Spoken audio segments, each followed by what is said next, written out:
Hello and welcome to the Invincible podcast. Probably the stupidest podcast in the universe.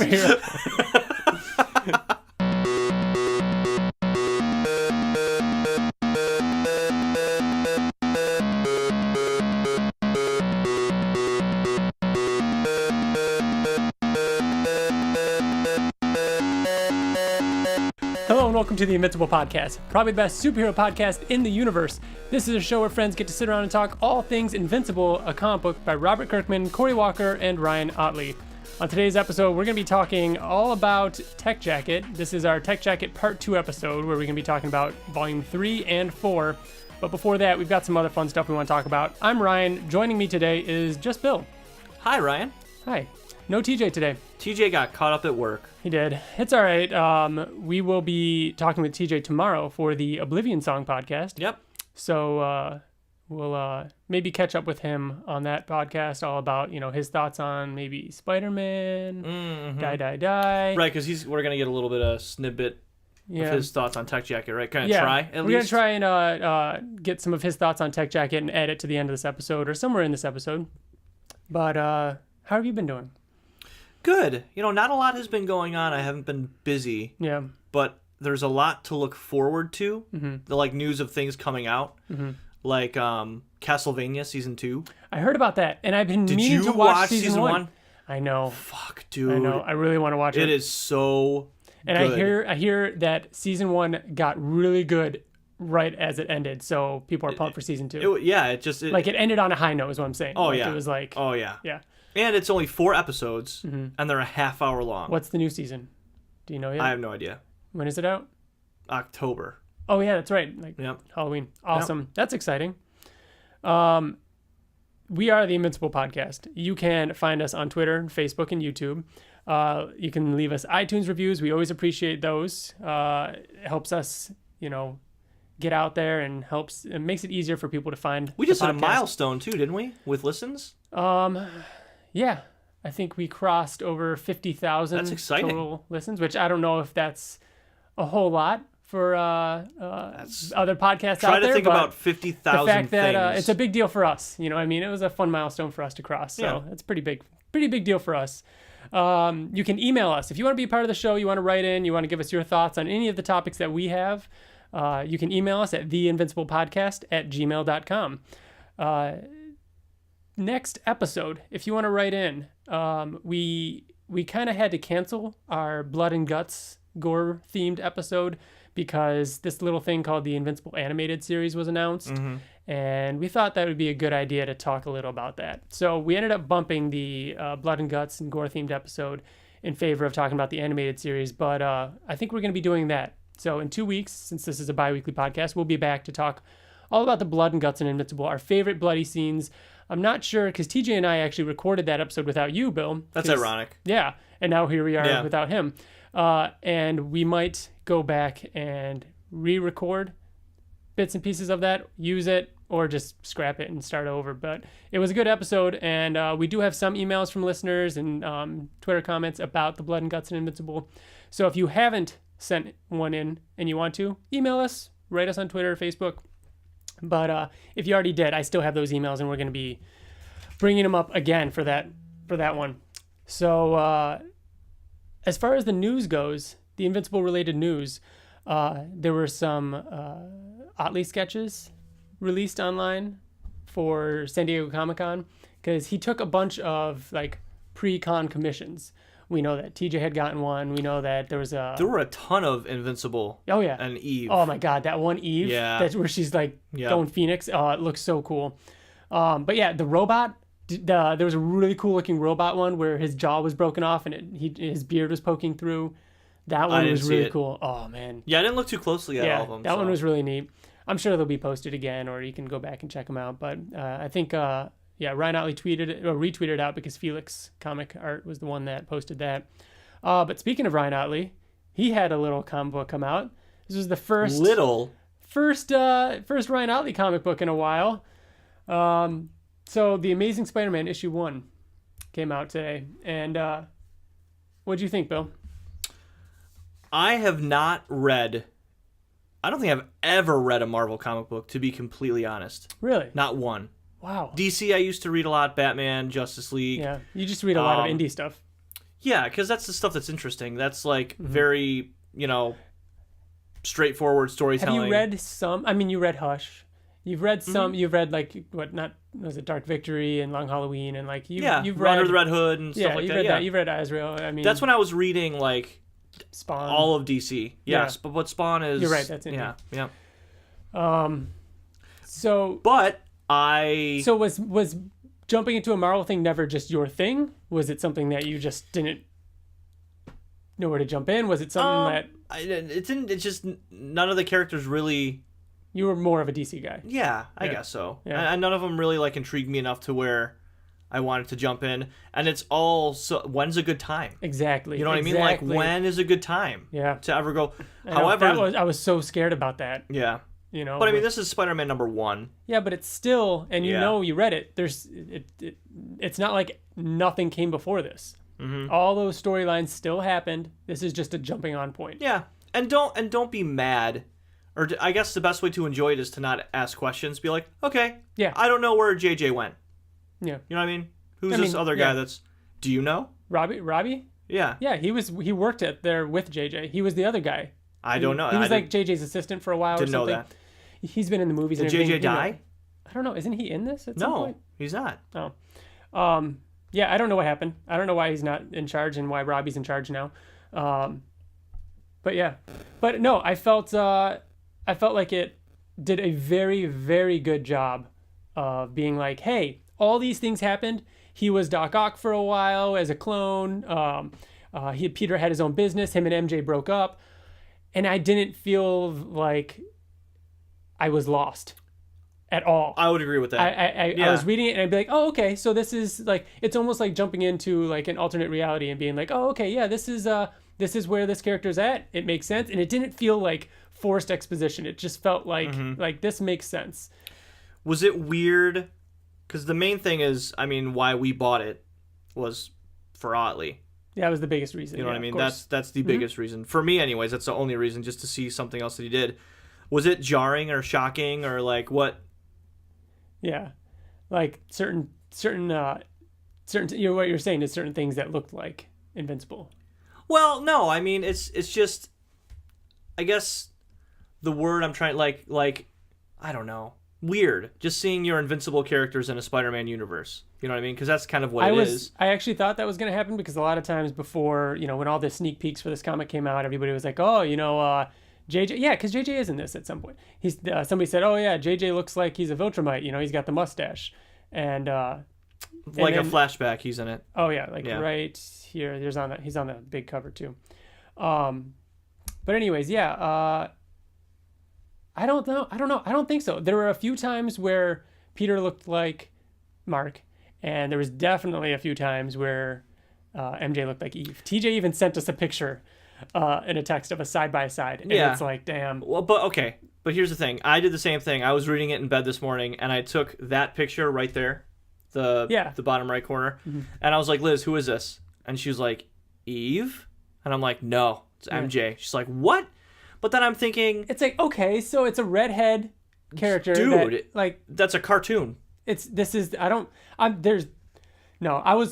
wasn't sure whether or not we were going to feel like that a lot, but I am surprised at how little I noticed Invincible in this comic, if that makes sense. I didn't notice Invincible at all. I mean like that style, those characters. I didn't notice that at all. I mean, there are only a couple times with Mark and Peter, and a couple times with almost every time with MJ. But other than that, no, man, I was very easy for me to take myself out of it and be totally invested in it. Yeah, but I mean, what we have to think about, one of my favorite artists ever, Hush, because we talked about Hush, Jim Lee. Mm-hmm. If you take all of the different hairstyles and the makeup off of all the female characters, they all look the same. Yeah. Every single one of them. It's just an art style. Yeah. Harley looks like Selena Kyle. Selena looks like Poison Ivy. They all look the same. They just are different colors. You know, Poison Ivy is green. Selena has dark hair. Mm-hmm. Like it's the same exact thing. So, but it was so cool getting to see him draw such a variety of characters too. Like Ryan Ottley just drew like the Marvel universe. Like, it wasn't just Spider-Man. That's what was like, really how cool was that? I was like, kudos, dude. Like, good job. He got like everything. No, that was so cool. The story was awesome. I loved Mysterio being the whole villain of the thing, which is kind of interesting too, considering that isn't the rumored villain for Homecoming 2. Yep. Yeah, pretty cool. Even though he kind of like, he's kind of wrapped up at the end in a way. So yeah, I'm really excited, and it's crazy that the next issue is out in 2 weeks. So, which I don't know if that's a regular thing or if that's just for these first 2 issues or something, and this is actually a bi-weekly comic, which would be crazy. I don't think it would be. Yeah, I don't know, but we'll see. So I guess we'll be back next episode of this podcast talking. We'll have more Spider-Man to talk about. Wow, that's crazy. But yeah, I loved it. This was actually the first comic book my brother actually went out and bought ever. Like, he's read trade paperback because of Ottley, or yeah, he wanted to read it. Really? He knew, he was excited for it, and he went to a comic book shop down in Florida and bought an issue, added it to a pull list. Like, so he's going to be reading it. Like, and it was, how much was it? $5.99? It's like $6. It was $6. Yeah. But it was big, it was wasn't long, it? Yeah, and especially that section in the back. Other than Spider-Man, another comic kind of surprise dropped this week. Yeah, Die. Yeah. Another comic written by Kirkman. Yeah, and Scott Gimple from the Walking Dead show. It said co-plot. So Robert Kirkman writer, Scott Gimple co-plot. Yeah. So I guess they're just co-writing it, I guess. I suppose. Like, he came up with the general outline or idea, and maybe. Yeah, and then Chris Burnham and Nathan Fairbairn, who colored Invincible, End of All Things. What did and more. He did Chris the Burnham run too. What did he do? Batman. So he did Batman? Yeah, he's a big Batman artist. He's done a bunch of stuff, and I've always seen his stuff online and always wanted to read his stuff because I really liked his art, and this was really cool. It was kind of unprecedented too for the comic book industry to just surprise drop a comic book. I wonder why. Kirkman did a few interviews, and there's articles and stuff like that out there. He said he loves and again, go check those out. I'm just kind of going off memory here. He said he loved the feeling when he was a kid to just walk into a comic shop and like find something new and pick it up and read it. And these days, everything is so marketed and so advertised that you know everything before it even comes out. He said they're not even showing the covers. They're not soliciting the covers to these comics. I think that's a smart idea. I fucking hate that because I've always hated that. Why are they showing the covers?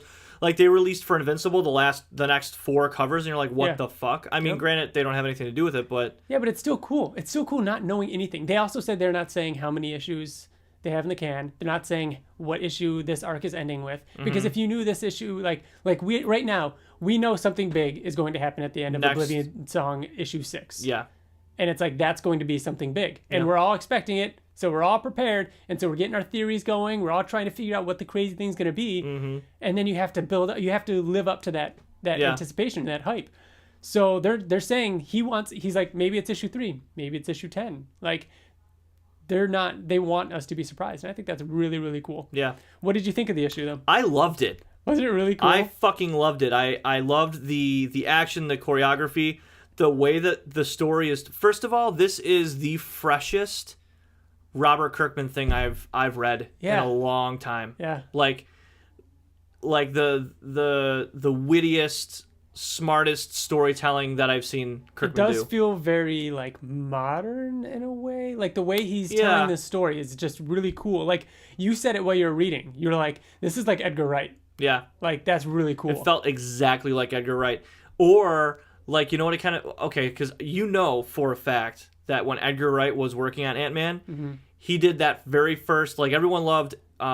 his fight choreography? No, not the fight choreography, but the flashback where it was the one guy, I forget his name, one of his friends that talks really fast, telling the story and going back. Yeah. And then everyone loved that in Ant-Man 2. That was, like... That's an Edgar Wright thing to do that, because he also did it in Shaun of the Dead. You're right. That was the highlight of this issue. Yeah. The midpoint when she's basically the senator or whatever. Yeah. She's going through all the scenarios. She's like, we could do this, but then this would happen. But if we do this, and then it just keeps going and going, and, and then it ends with a high five. And it's like, how did I follow this? Like, it was written so well that like I completely understood. Like, it's like, oh yeah, you can't do that, and then she gets to the point where it's like, I solved all of these without killing a single person, and everybody is happy. Like, that's awesome. Yeah. That's so cool. Yep. And the way it connected back to the very first page of the guy getting the ticket for the winning horse. The winning horse. Yep. And just then that leads to the bike crash and the guy getting his nose cut off, like, which was crazy. All of that was awesome. And the whole reveal at the end. Again, we're kind of spoiling this, sorry. But you should definitely check spoilers. It kind of feels like it could be as cool, like, with the lore as John Wick. Oh yeah, it's kind of showing like the grimy underbelly of like the government. Because we had no idea what it was. Even when they announced it, die, it's just like bloody people on the cover. Yeah, no idea. I like where it's at though. I'm not sure.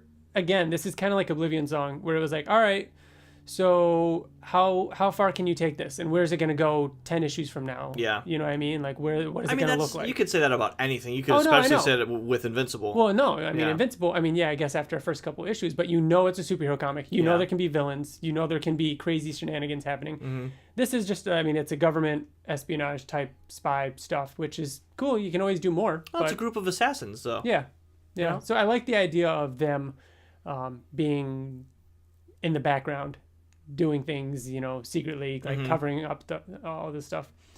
I loved it. I was really impressed with it. I look forward to the next one. Really great job. I definitely, it's nice to have some new things to read, as opposed to just Invincible. Yeah. There's a lot of stuff to read right now. So, they also said that since that one has been, I want to say Fairburn said he was working on it 2 years ago or something like that. Wow. So they said that for the foreseeable future, they will be on time every month. Cool. So something weird about Die is that you cannot buy it on the Image app. And you can buy other stuff. Yeah, you can. That's where I buy all my comics, is on the Image app. But I couldn't even find Die on there. Weird. Yeah.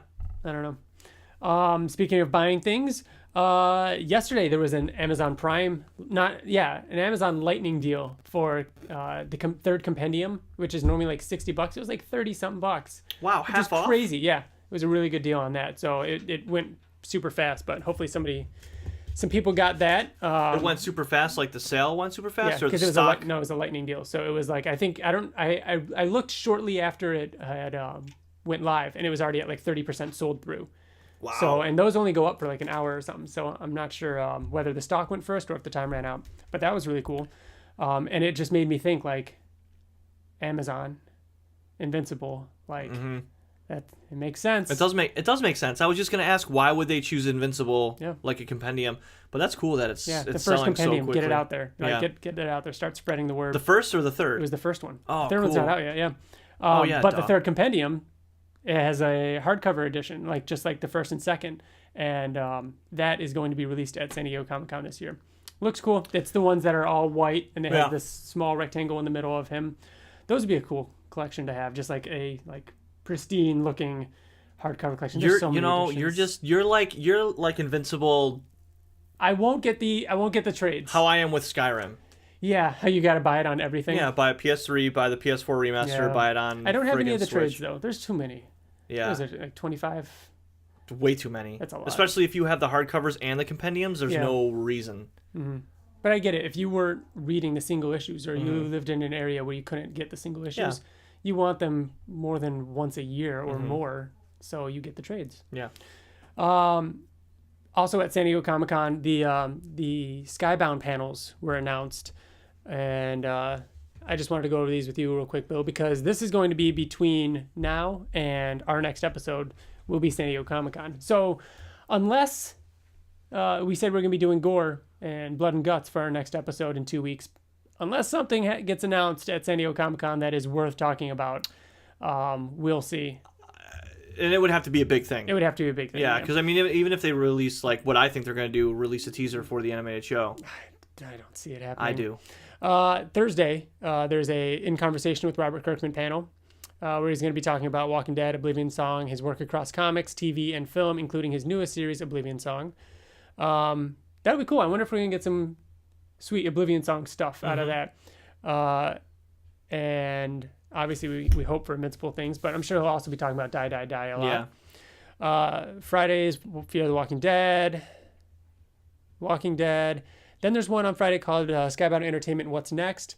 It's Robert Kirkman and David Alpert talking with the Skybound North partner, Catherine Winder, who did Star Wars Clone Wars. Who did the Clone Wars. And who's also working on the Invincible animated series, from what I remember her name. And Skybound North, I remember like over a year ago we talked about on this podcast that they were going to be doing animated stuff. It's all coming together. And but they're going to be discussing what's next for the company behind building one of the most successful media franchises in pop culture history, The Walking Dead.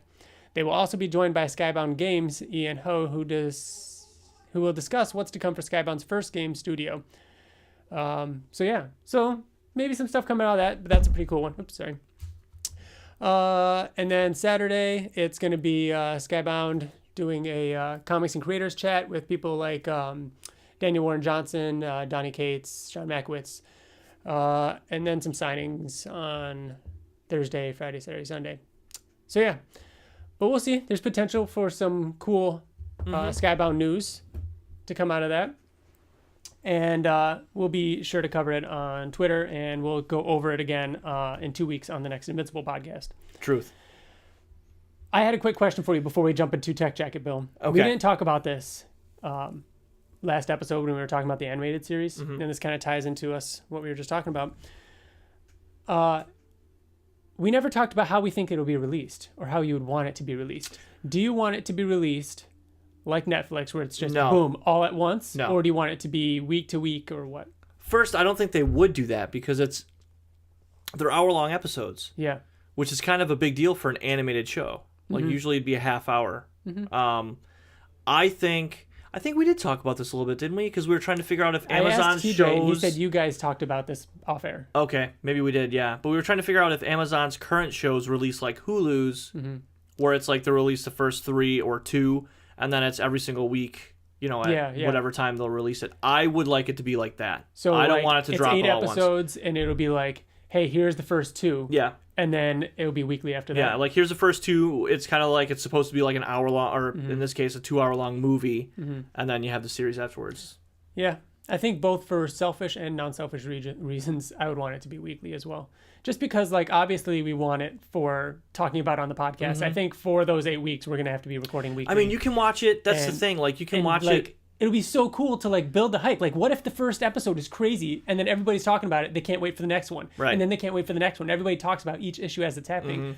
Otherwise, what's going to happen is everybody binges it the first weekend and everybody's super excited about it. And then the following week, Stranger Things season 5 comes out, and then all of a sudden everybody's talking about that instead. Yeah. I spread it out. And you have the problem of because Stranger Things, I didn't even watch season 2 until way after it came out. I just didn't have time. You know what I mean? So you get everybody watching it and then talking about it, and then the people that don't have the time to binge watch fucking 8 hours of TV in a 24-hour period. This kind of forces a conversation to everyone to kind of catch up once a week. You have 1 week to watch 1 hour of Invincible to then talk about it and stuff. Yeah, and if you're not watching it, you're going to be hearing about it for 8 weeks, so you better catch up. Right. Yeah. Right. I'd like for it to be that too. Cool. All right, Tech Jacket.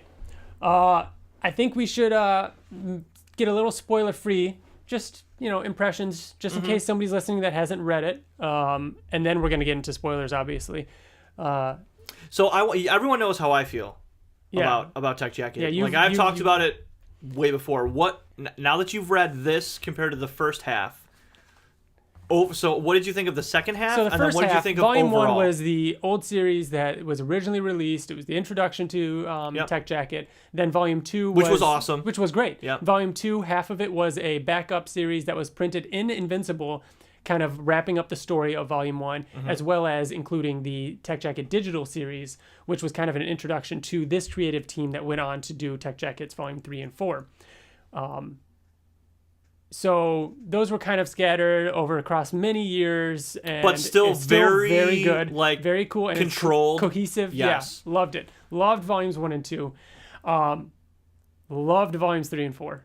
It was so good. It was so good. Yeah. It was funny because while I'm reading this, I'm thinking to myself, man, they just announced an animated Invincible series. Couldn't you fucking... I want a fucking Tech Jacket animated series. Like more than anything else in Invincible right now, I want Tech Jacket animated.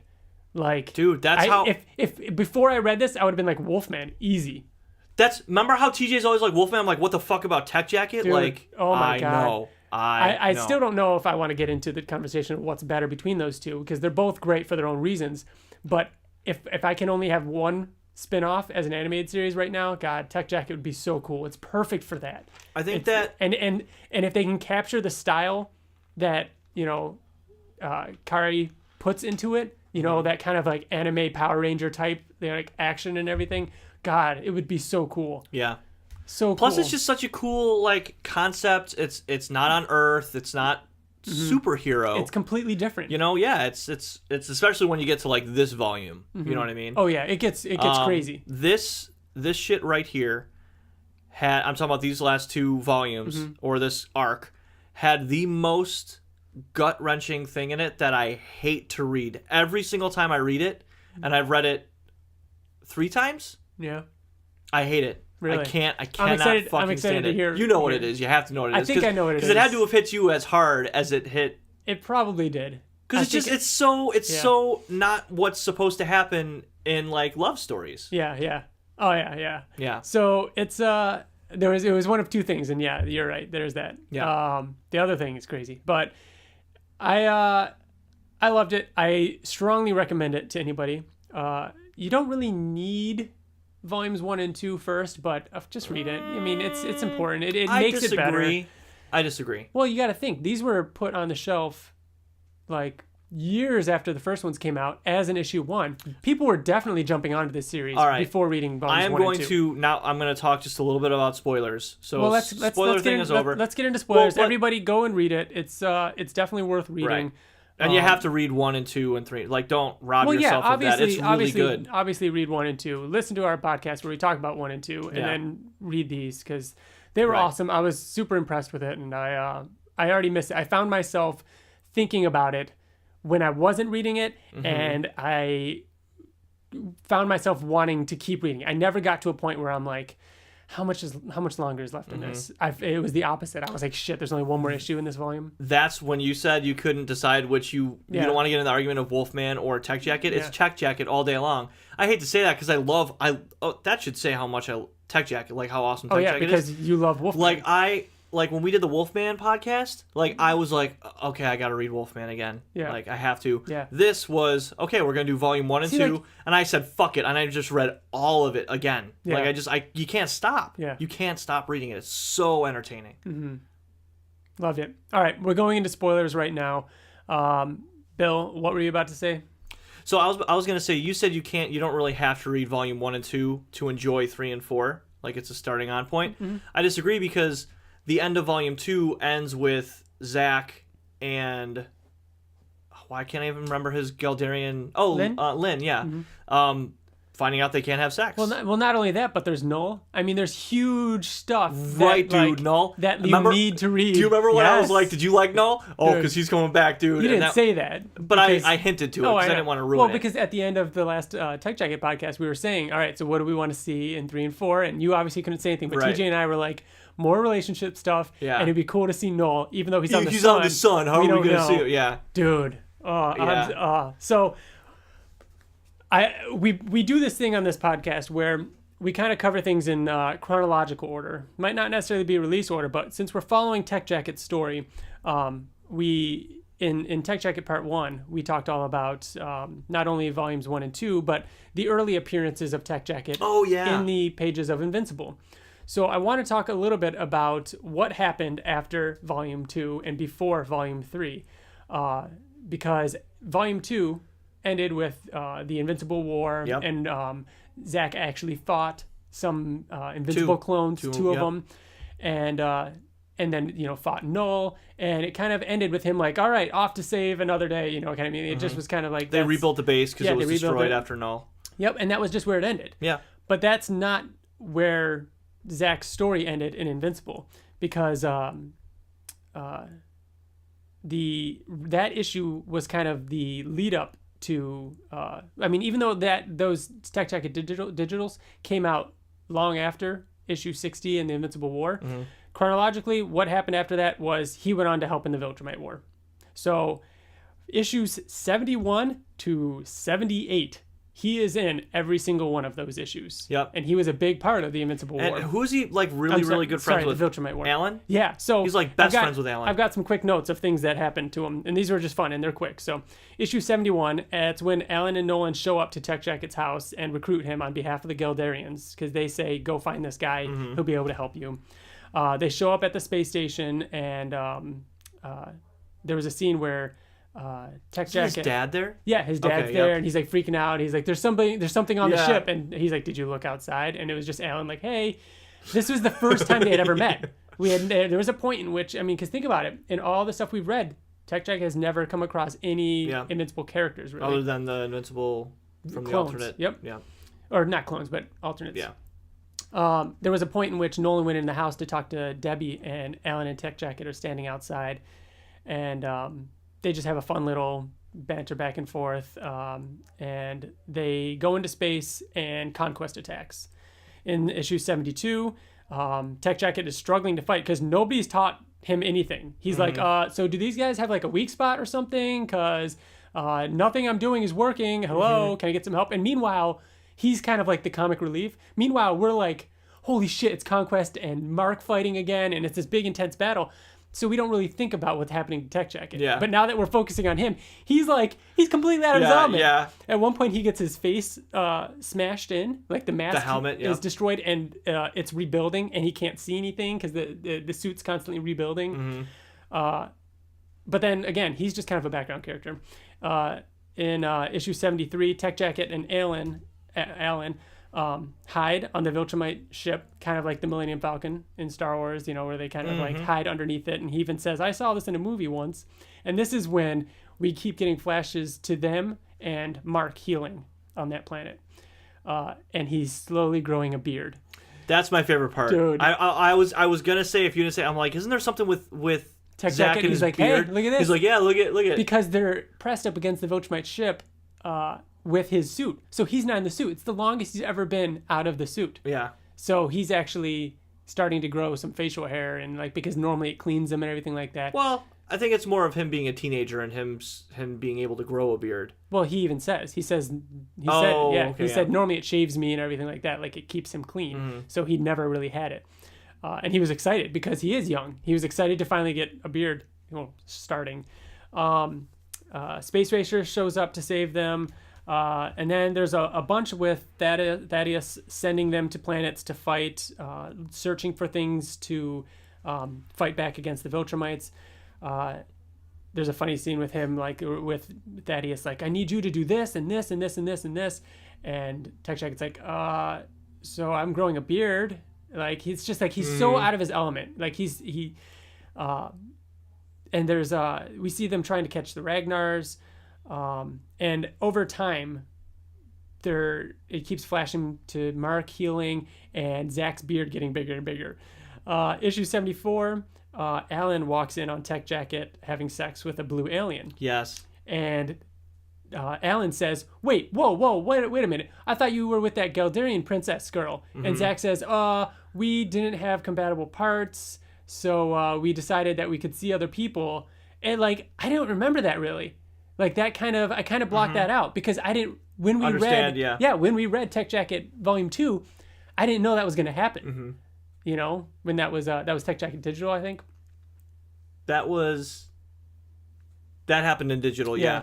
So it was cool seeing that. And, because I had known that he was, seeing other girls or other creatures. So, what next? They end up going back to Telestria, helping them fight the Viltrumites in 75. He's part of the big fight near Viltrum where they fly through Viltrum and blow it up. He's not one of them though, but in that he mentions that he has toxin-based projectiles used that will hurt Viltrumites a little bit. So that's something that he was used to fight them. He was knocked out by the planet blowing up. Space Racer and Alan take him back to Telescria in issue 76. And then 77, on their way back to Earth, Tech Jacket gives this grand speech to Mark and Nolan saying, hey, I know that, this is a big deal for you guys, but Earth is my home too. I know the Viltrumites might be there. I just want to let you know that I'm here for you guys if you need anything. I can help out as much as I can. And Mark and Nolan just ignore him because they're so like entranced in their own thing. And he's like, all right, fine, jerks. And he like walks away. And then finally in issue 78, he goes home. We actually see those neighbors that we saw in volume 2 with the baby. They were sitting outside the house, and they say, oh yeah, your dad's up in the space station. Zach goes up to his dad in the space station, sees him, and they both have beards. And they're like, you grew a beard. And that's the last time we see Zach for a while. We see him briefly in issue 82 when Cecil is telling Rex about all the different superhero teams. And we see him in 91 when Oliver and Alan wanted to go hang out with Tech Jacket. And when they go to find him, they end up, for some reason, fighting this big purple and yellow alien in the snow. And Adam Eve shows up saying that she's looking for Mark. And, they go to help, but Tech Jacket doesn't go with them. It was funny because during that fight scene, Alan says, because he said, do you think your dad is still going to want to watch, what was it? Man with a Thousand Fists or what? I forgot what the movie was. And he's like, I've never seen an Earth movie before. And Zach's like, no, man, my dad's always down to watch movies. Like, it's cool. And it was just a fun little scene. And then before Volume 3, the last time we see him, before chronologically Tech Jacket Volume 3 happens, is during the Monax invasion. Robot tries to call in Tech Jacket to help. And Tech Jacket is floating in space, looking at this sexy-looking blue alien, and he's like, so hot. And that's the last time we saw him. Now, did all of this take place between Volume 2 and 3, or after Volume 4? All that took place between after Volume 2, before Volume 3 happened. Okay. Because you know where Volume 4 ends. Like, it ends and Robot has taken over. Like, he's in control of the world. Yeah. So all of those things happen before Robot takes over. So therefore, they would have to happen in that order. Right. So that's where we know Zach's at. Now, we've got Tech Jacket issue 1, because this was a brand new issue 1. They got the same creative team that did Tech Jacket Digital. That's Joe Keatinge, who's writing. Kari Randolph, who's the artist, along with Emilio Lopez and Dave McCaig. Dave McCaig did chapters issues 1 through 3. And reading the back, with the sketch sections and everything like that, Emilio Lopez is like just as much of a contributing factor as Kari. Like, they work so well together. Apparently they do a lot of things together, and it was cool reading about all their time creating this. And of course we got it lettered by Russ Wooten with Sean Makowitz editing. So yeah. Now we begin, dude. And we don't have to go super in depth. No, I think we can just hit like the... Yeah. So issue 1, right away, a flashback. I loved the outline for Volume 3. And it kind of carries over into Volume 4. But I'm going to say it right now. Volume 3, it's 6 issues. Every issue starts with a flashback from a different point of view. Loved that. Issue 1 started with a flashback of Zach asking his dad, are we alone? You know what I mean? Like, which is so poignant to this whole, series. And that's when we find out that he wants a telescope, which becomes a reoccurring... Is issue 2 his dad's perspective? Issue 2 is his dad's perspective. Okay. So issue 1, he wants the telescope. Issue 1 is also when we get introduced to Nicholas Crow and Stanley. This guy who he built a bunch of robots, and he calls the Tech Jacket Corps. And he's after the Tech Jacket. Yeah. And he wants... Now, does he want Tech Jacket to lead the army, or does he want the Tech Jacket? Well, he wants it off of him. He wants the Tech Jacket so he can lead the army. He wants it for himself. Right. Yeah. And at one point, a message comes through to the space station, and it's Lynn. and it's this distress call where she's like warning Zach that something's coming to Earth, and she gets pulled away, and like it's essentially like the place blows up, and she's presumed dead. It's Galdaria. Yeah, it's the planet gone. Yeah. Well, we assume that it's gone because we don't see from that video footage. Do we know that it's destroyed? She talks about it. There's like no survivors. She talks about it being and that's why when Z shows up, she's like, "Oh my God, you're alive!" Oh yeah. Yep. So Galdaria is gone. The planet's gone. And I want to say at some point in Invincible, I couldn't find it. At some point in Invincible, they mentioned the fact that Galdaria is gone. Mm-hmm. Which, I was kind of waiting for that to happen in these series, in this. But they didn't make a huge deal out of it. It wasn't like the end of Volume 4, Galdaria is destroyed. Like, no, it's just like, yeah, it's gone, and this thing is coming for you. Yeah. So that didn't really ruin anything for me. So I thought that was kind of cool. Yeah. But yeah. So now when you were reading this, were you at all confused as to what the villain was? Kind of. So the ship shows up. I know that there's this overarching... The Colossus. Yeah, the Colossus. Yeah. This ship shows up, and we're like, okay, so this thing is bad. It just destroyed Galdaria. Lynn is warning them. And then there's also the storyline of Crow wanting the tech jacket. So I'm like, okay, so these are the bad guys. Mm-hmm. Which is cool because neither of them are bad guys. Right, exactly. In the end, neither of the bad guys are the bad guys. Yeah, not at all. And like I mean, they are to a degree, but in the end, both ended up, not being so bad. So why did the Colossus destroy Galdaria then? Do you remember? It was infected. It had cancer. Well, no, I know that the Colossus did. Yeah. The That's Colossus what destroyed had the Galdaria. Yeah. Yeah. So was it going after a tech jacket? Because he had like an old version tech jacket on him. Who? The cancer. I forgot his name. Oh, yeah, he did. Yeah, Achelos. Yeah. Achelos. He was cool. But yeah, we'll get to that. Like, the first issue ends with Zach going up to this alien ship that has arrived on Earth, which I feel like I've seen this ship in something. I looked at Brit, and I didn't see it in Brit, but it just looked really familiar. With like the purple and like the front of it with like the big eye or something. I feel like I saw it in Invincible or in something. Yeah. If I haven't found it and you're listening to this and you know where it is, let me know. But that was bugging me. I was trying to find out where I saw it. And I wasn't sure if it was like an alternate universe or an alternate storyline or something, or a tie-in comic where that appeared. And I could have sworn it would have been in Brit, but it wasn't. Yeah. Because we see a lot of tie-ins in Brit Volume 3. But yeah, Zach goes up to that ship and gets sucked into the ship. Well, he gets teleported to it. He has his dad teleport him, which is like, where is it? Like near Mercury or something like that? Out of range. Like it's too super far away. And he's like, Zach's very... what's the word? Confident? Yeah. He's overconfident? He's overconfident. That's a good way to put it. And he is throughout this entire thing. He is young. He acts his age a lot. I think that he had every right to be overconfident with the last two volumes, because there wasn't really, other than Null, which was his first eye-opening experience of like, holy fuck, this tech jacket is not going to just protect me from everything. Because I mean, when they were fighting but even like Null is fucking him up, he's still like talking shit to him. Well, he thought he was gonna die. Yeah, true. I mean, he was. But throughout both these volumes, he's always like cool-headed. Anytime he's like things get bad, he's always like, you know what?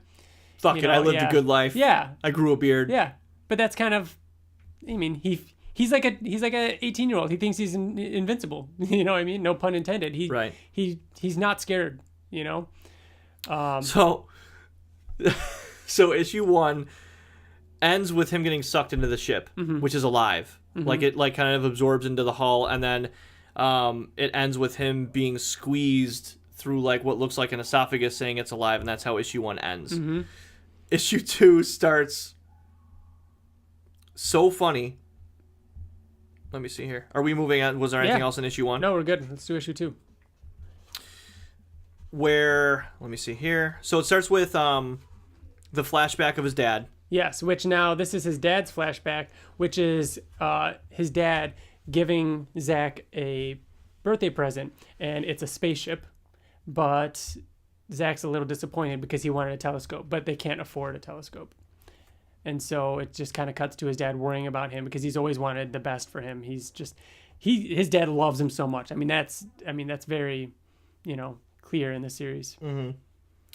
So then you go back to Tech Jacket, and it's him being squeezed through this thing still, and he keeps asking the suit for for help, but he's so far out of range, and I don't know what it is. It's like the power is drained from it because it's so far away, but it's just not helping him out at all. It's like, can you at least tell me what's around me? Negative. Yeah. He's like, thanks, I appreciate it. He goes through. It kind of spits him out, and this is when it's you see that there's a whole city. Well, oh wait, no, okay, that's not the funniest part. So he falls through, and he lands on the ground, and he starts to sizzle, and then it's this this panel right there of his hands. It's like, am I being digested? You're right. Oh gosh, so funny. But yeah, so he's walking. That's it, through... isn't it? I just got eaten. Yeah. Death by snacking. Yeah. Of all the dumb ways to kick the bucket. So then he walks, and he sees a gigantic city. That's crazy. What did it remind you of? Like Halo? It's kind of it might be more of Mass Effect. Oh yeah, the Citadel. Yeah, it reminded me of the Citadel kind of. But that was pretty cool. I liked seeing that. We find out that Crow wants the Tech Jacket, and more with Stanley, and he's kind of Stanley's this robotic butler. Basically, all we know about him is he's kind of his butler. Tech Jacket is walking through the city area inside this ship. Random aliens start coming up to him and they start attacking him. And one of them starts fighting him. And then this thing, the one shocks him. And this is the thing that's in that guy's office. Oh yeah, you talked about that last episode. Yeah, this is the creature. Cool. Yep. I wasn't sure which one it was. I thought it was either that or the guy in the first issue. Nope, it's this guy. This one shocks him, but he fights back. But the crazy thing about it is, it punches a hole through his chest. Yeah, in the second issue. In the second issue, he gets a hole punched through his chest. And he keeps. So it shocks him, and when it takes his tentacle and wraps it around his head and electrocutes him. And then the suit says, it died everything at 100%. Like weapons at 100%, translation at 100%, shields at 100%. It's kind of like Thor shocking Iron Man. So then Tech Jacket, in all of his cockiness and overconfidence, he says, you want to go dick bags? Let's go. And then the next page is him getting punched through the chest by this thing. Viltrumite punched. Yeah. With his tongue. So he's sitting there, his eyes are all bloodshot and gross, and then who we assume to be this main villain controlling all these other little aliens shows up, and he's wearing somewhat of a tech jacket, and he said, he basically said that he killed all of the Guildarians, and that is how issue 2 ends. So you think, so to recap what I thought the first time I read it, and what I'm assuming you thought, is you think that this ship is controlled by this guy. Yeah. Right? This that's it. This is his ship, and he's bad. He's the bad guy. Yep, he's the bad guy. He's the leader of this ship. Right. God, the way this series, what is it? The misdirection in this series was so good. Yeah, so the whole time. So issue 3 starts with a flashback. This time it's the mom's perspective. She goes and sits next to little Zach, who's sitting there holding his toy rocket ship that he got for his birthday. And he's super upset because he found out that the sun is going to explode. One day the sun is going to blow up. And she has to tell him, it's okay, you don't have to worry about it. That's not going to be for millions of years. But he's like, but no matter what I do, it's still going to blow up, and it's all going to go away anyways. And she just says, well, then what you have to do is you have to think about what you do at the time you have. It's all these flashbacks were so poignant, so good. I loved them. I couldn't wait to read the next issue because I wanted to see what another the next flashback was going to be. But meanwhile, all this time, Zach and Zach's parents have no idea where Zach is because he went to this ship and they haven't heard from him in a while. So this is when Zach continues to fight this guy who we end up learning later. His name is, I just had it here.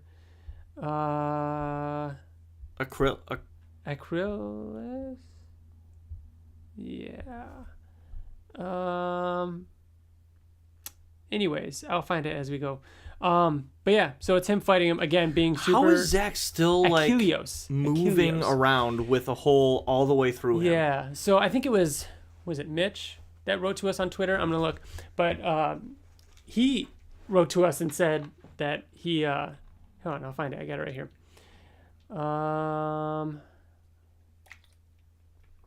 Let's see. He said.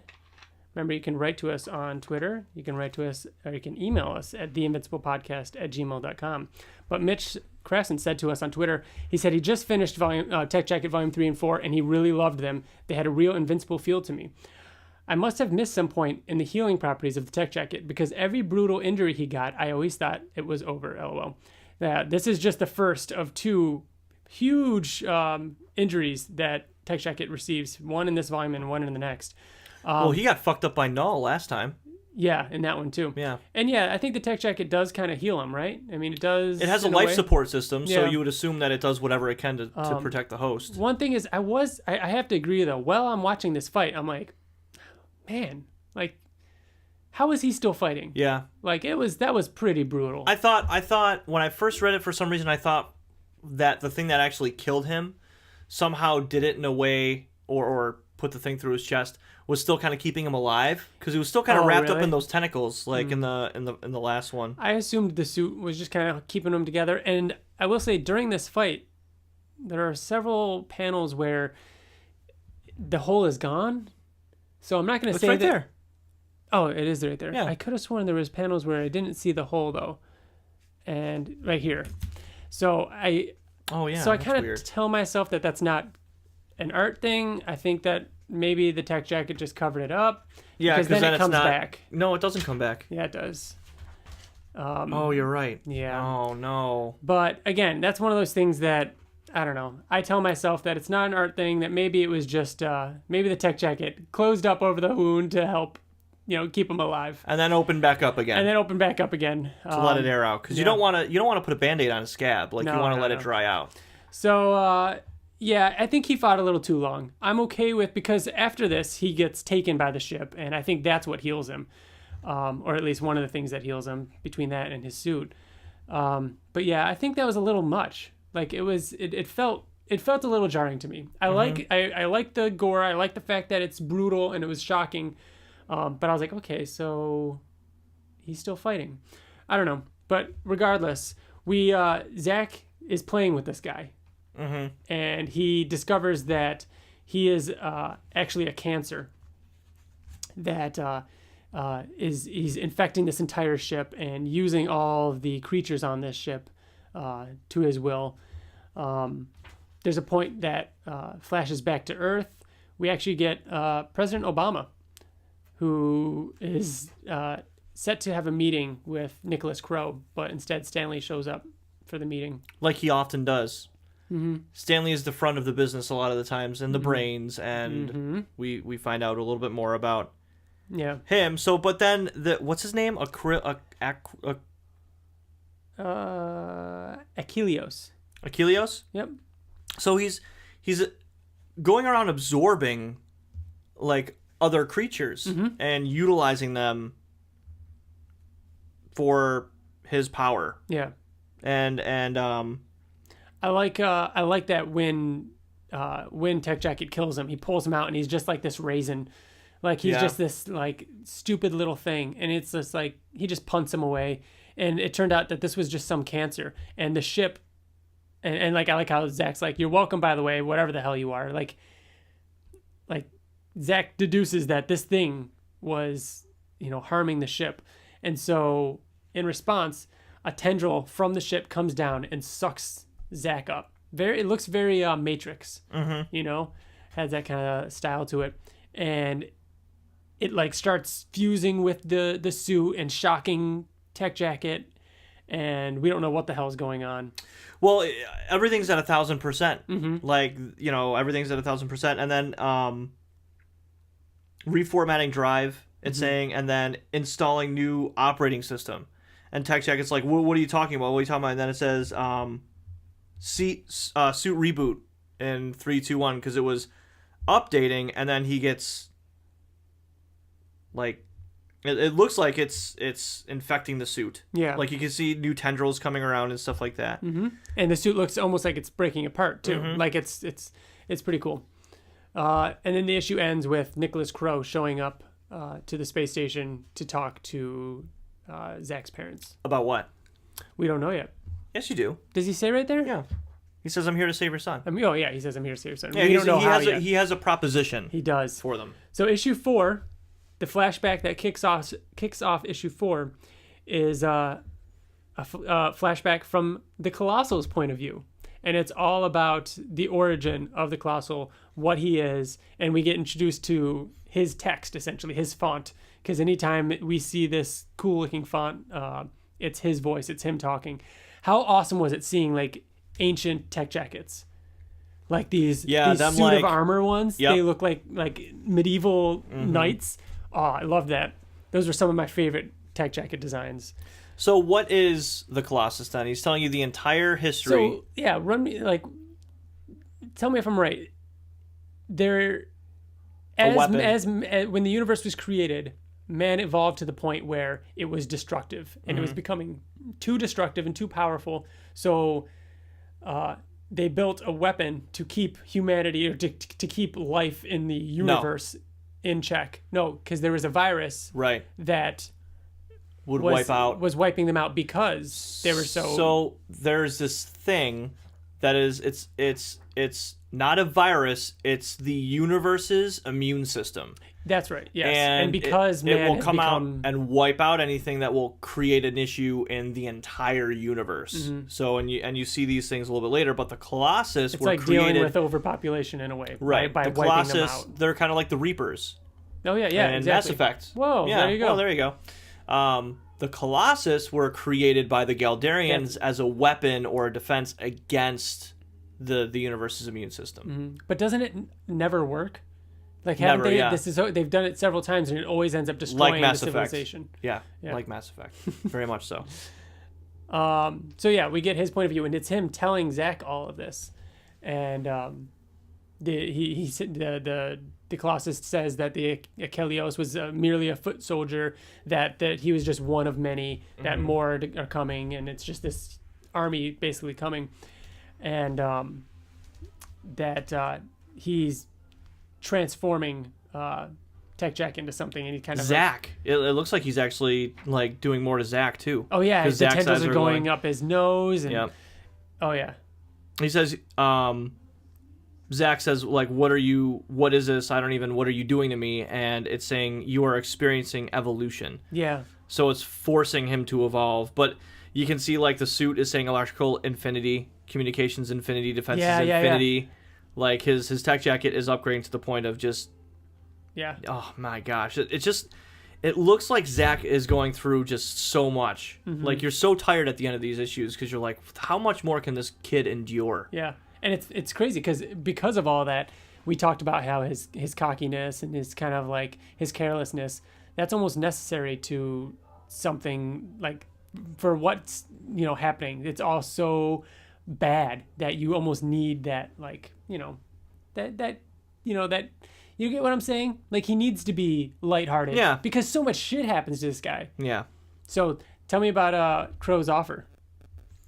So Crow says that he will save Tech Jacket, or he'll save Zach if he is handed the rights to the Tech Jacket, and he will buy it from them. Yeah. So he'll offer them all this money, and if they give him the authority to own the Tech Jacket, like even more so than Zach, like, has no say. Which they're struggling with, because I understand their point of view. The parents are like, yeah, we want you to save our son, but it's also part of him, and he's an adult, and he has every right to decide, And so obviously his dad's struggling a whole lot with that.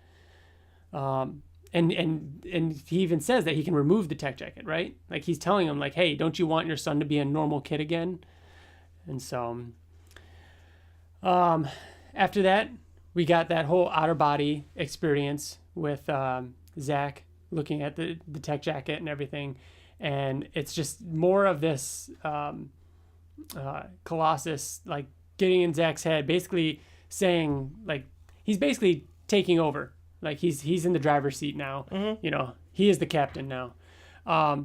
This is when we see the new suit too. So the suit's completely redesigned. It's a new version of the suit. We've got like the green lines. It's more streamlined.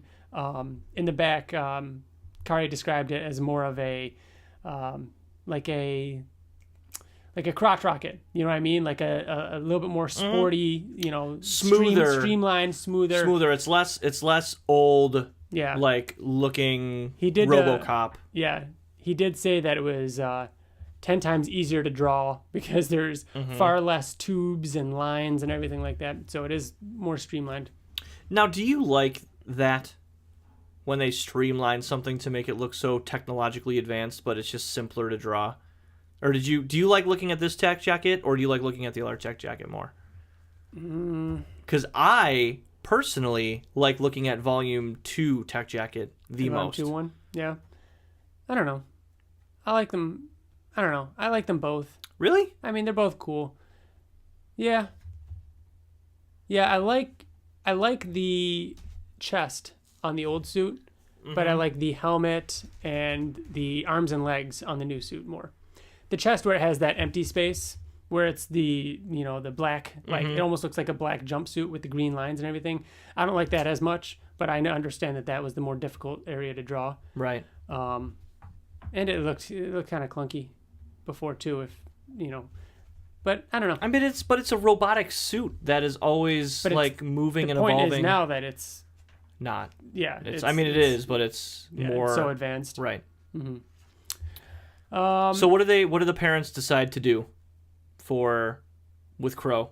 I think they go with it, right? They go with it. Yeah. Yeah. They say, save our son, bring his life back to normality. You know what I mean? And here's the rights to the tech jacket. Yeah, even though they couldn't really give him to him. That was always kind of weird in this. Well, they didn't technically do it yet. Yeah, but they said go forward with it, essentially. Nicholas Crow does get a call from Stanley, who left the meeting with the president, and basically broke the news to him, saying, like, yeah, they're not going to use our method. They're probably just going to send the Guardians of the Globe or something. I thought that was cool. So that's one of our few direct references to Invincible. Then one of the best moments of both of these volumes. I had to send you a picture of it when I read it. Dude, Tech Jacket's parents, Zach's parents are in the house. Nicholas Crow is in the house. And then all of a sudden, the house just explodes. Well, you see something zap from the sky and land and just, obliterates the house. Yep. And then out of this ship stumbles Lynn. Excuse me, Mr. and Mrs. Thompson. Is Zach home? Oh, God. And she looks so badass. She does look badass. She looks, dude, the way her story, like her everything. She's such a badass character. Read Volume 1, Lynn again, dude. She was like nothing. She was just like tee-hee, like this timid little princess. And now she's like a fucking warrior. Yeah, she's so cool. Yeah. Loved it. And here we go. So, issue 5. Issue 5's flashback is from Crow's perspective. You get a little bit more about... Did you know that I didn't fucking catch this? Yeah, and you've read it 3 times. How did I not catch this? Love it. I do it. It's so good. And each one is super important, too. But... So you learn about Crow's lineage and, like, what his father's expectations were of him. Yeah, right. And like his last memory of his father and like everything like that. And we see that he's actually got Lynn, like he's taking care of her because she's injured. We see the government sending the military to the Colossal. Yep. And Zach shows up to kind of interfere with them. Zach is not in control of the tech jacket. Or his body. No. At some point, he's actually watching as he fights along with the Colossus to absorb the government, like military. And he's like, what are you doing? What are you doing? I don't even want to see this. And it's like, fine, have it your way. And he blocks out everything Zach can see. Really cool scene. But what's happening is, while those military people are getting absorbed into the ship and put into these stasis pods, good old America had a nuke on them, and they blow up the Colossus, destroying it. And presumably, yeah. Well, no, yeah, it's destroyed, and that releases the hold it has on Zach. That's not destroyed. There's just a gigantic hole in it. Yeah, dude. It's not destroyed. Oh, okay, I see it now. I thought it was destroyed, but it fucks it up. So it basically knocks Zach free. Yeah. Yeah. So yeah. That is the moment which Crow opens up a portal, sends all his Tech Jacket robots in, saves Zach, brings him back through the portal, puts him out on the table, and the issue ends with all of Crow's robotic surgeons about to cut open Zach to take the Tech Jacket This off is of where he says Zach is in no condition or state of mind to speak on his own behalf, so you need to speak for him. Yeah. So do you? And they say yes, do it, and then there you go. Which we know that the parents don't know this, but we know that Crow is willing to kill Zach in order to get it off. Right. So that's why. Okay, is it Stanley's flashback? So the final issue in Volume 3, the first flashback, the way it starts is Stanley's flashback. Yes, awesome. How cool is that? Yeah, dude. You fucking love Stanley too. By the end of this. Yeah. So that was awesome. We learned that Stanley was designed to play chess. You know, he was designed by a young Nicholas Crow, and is brought up to play chess to find out the best route, to be logical, to be that kind of computer, essentially. And he's helping Nicholas Crow take the suit off of Zach. We're back in the present here, and this is something that I didn't fully understand. So the suit is fighting back, and these tendrils and everything like that are part of the suit now. Mm-hmm. And so the suit is kind of fighting back without Zach being awake. It's a very like Doc Ock type Spider-Man scene. 2, yeah. Mm-hmm. And Stanley actually goes into the hacks into the system and kind of merges into this giant robot and knocks Tech Jacket out, essentially, which is a really cool looking scene. I love that giant Stanley. He looks really cool. Yeah, Stanley goes from looking just like a humble emotionless android to then look at the look on his face. Mm-hmm. Like all of a sudden it changes. He's so cool looking. Yeah. And then the portal opens up again. Yeah, the same portal ended up going both ways now, and out of it come a whole bunch of aliens, including some of the Marines. Controlled by the Colossus. And why are they attacking? To get Tech Jacket back. Oh, okay. Yeah. And they attack the Colossus. That's true. There's no real other reason. Tech Jacket fights back against them because they're just, I guess, on Earth and destroying stuff. So Tech Jacket and all the Tech Jacket core robots fight back. I love these little wing things that he has sometimes. Mm-hmm. Tech Jacket, those cannons, those look sweet. God, the art, the action in all of this, the coloring. Right, dude. Like the movement in it, like him sliding back and yeah, dude. I loved it. It's so good. All these greens and purples and blues, they're really cool, really, really cool looking. I loved Tech Jacket saying that, sorry I broke your Stargate thing. So that fight ends, and as far as this issue goes, it kind of ends with Tech Jacket going, Zach going up to Lynn, and Lynn saying that was just the beginning. There's so much more. There's something bigger coming, and it's going to end everything. She said that wasn't the Doomsday device. That was one scout ship. Yeah. Among thousands of those. So there are thousands more of those out there. Mm-hmm.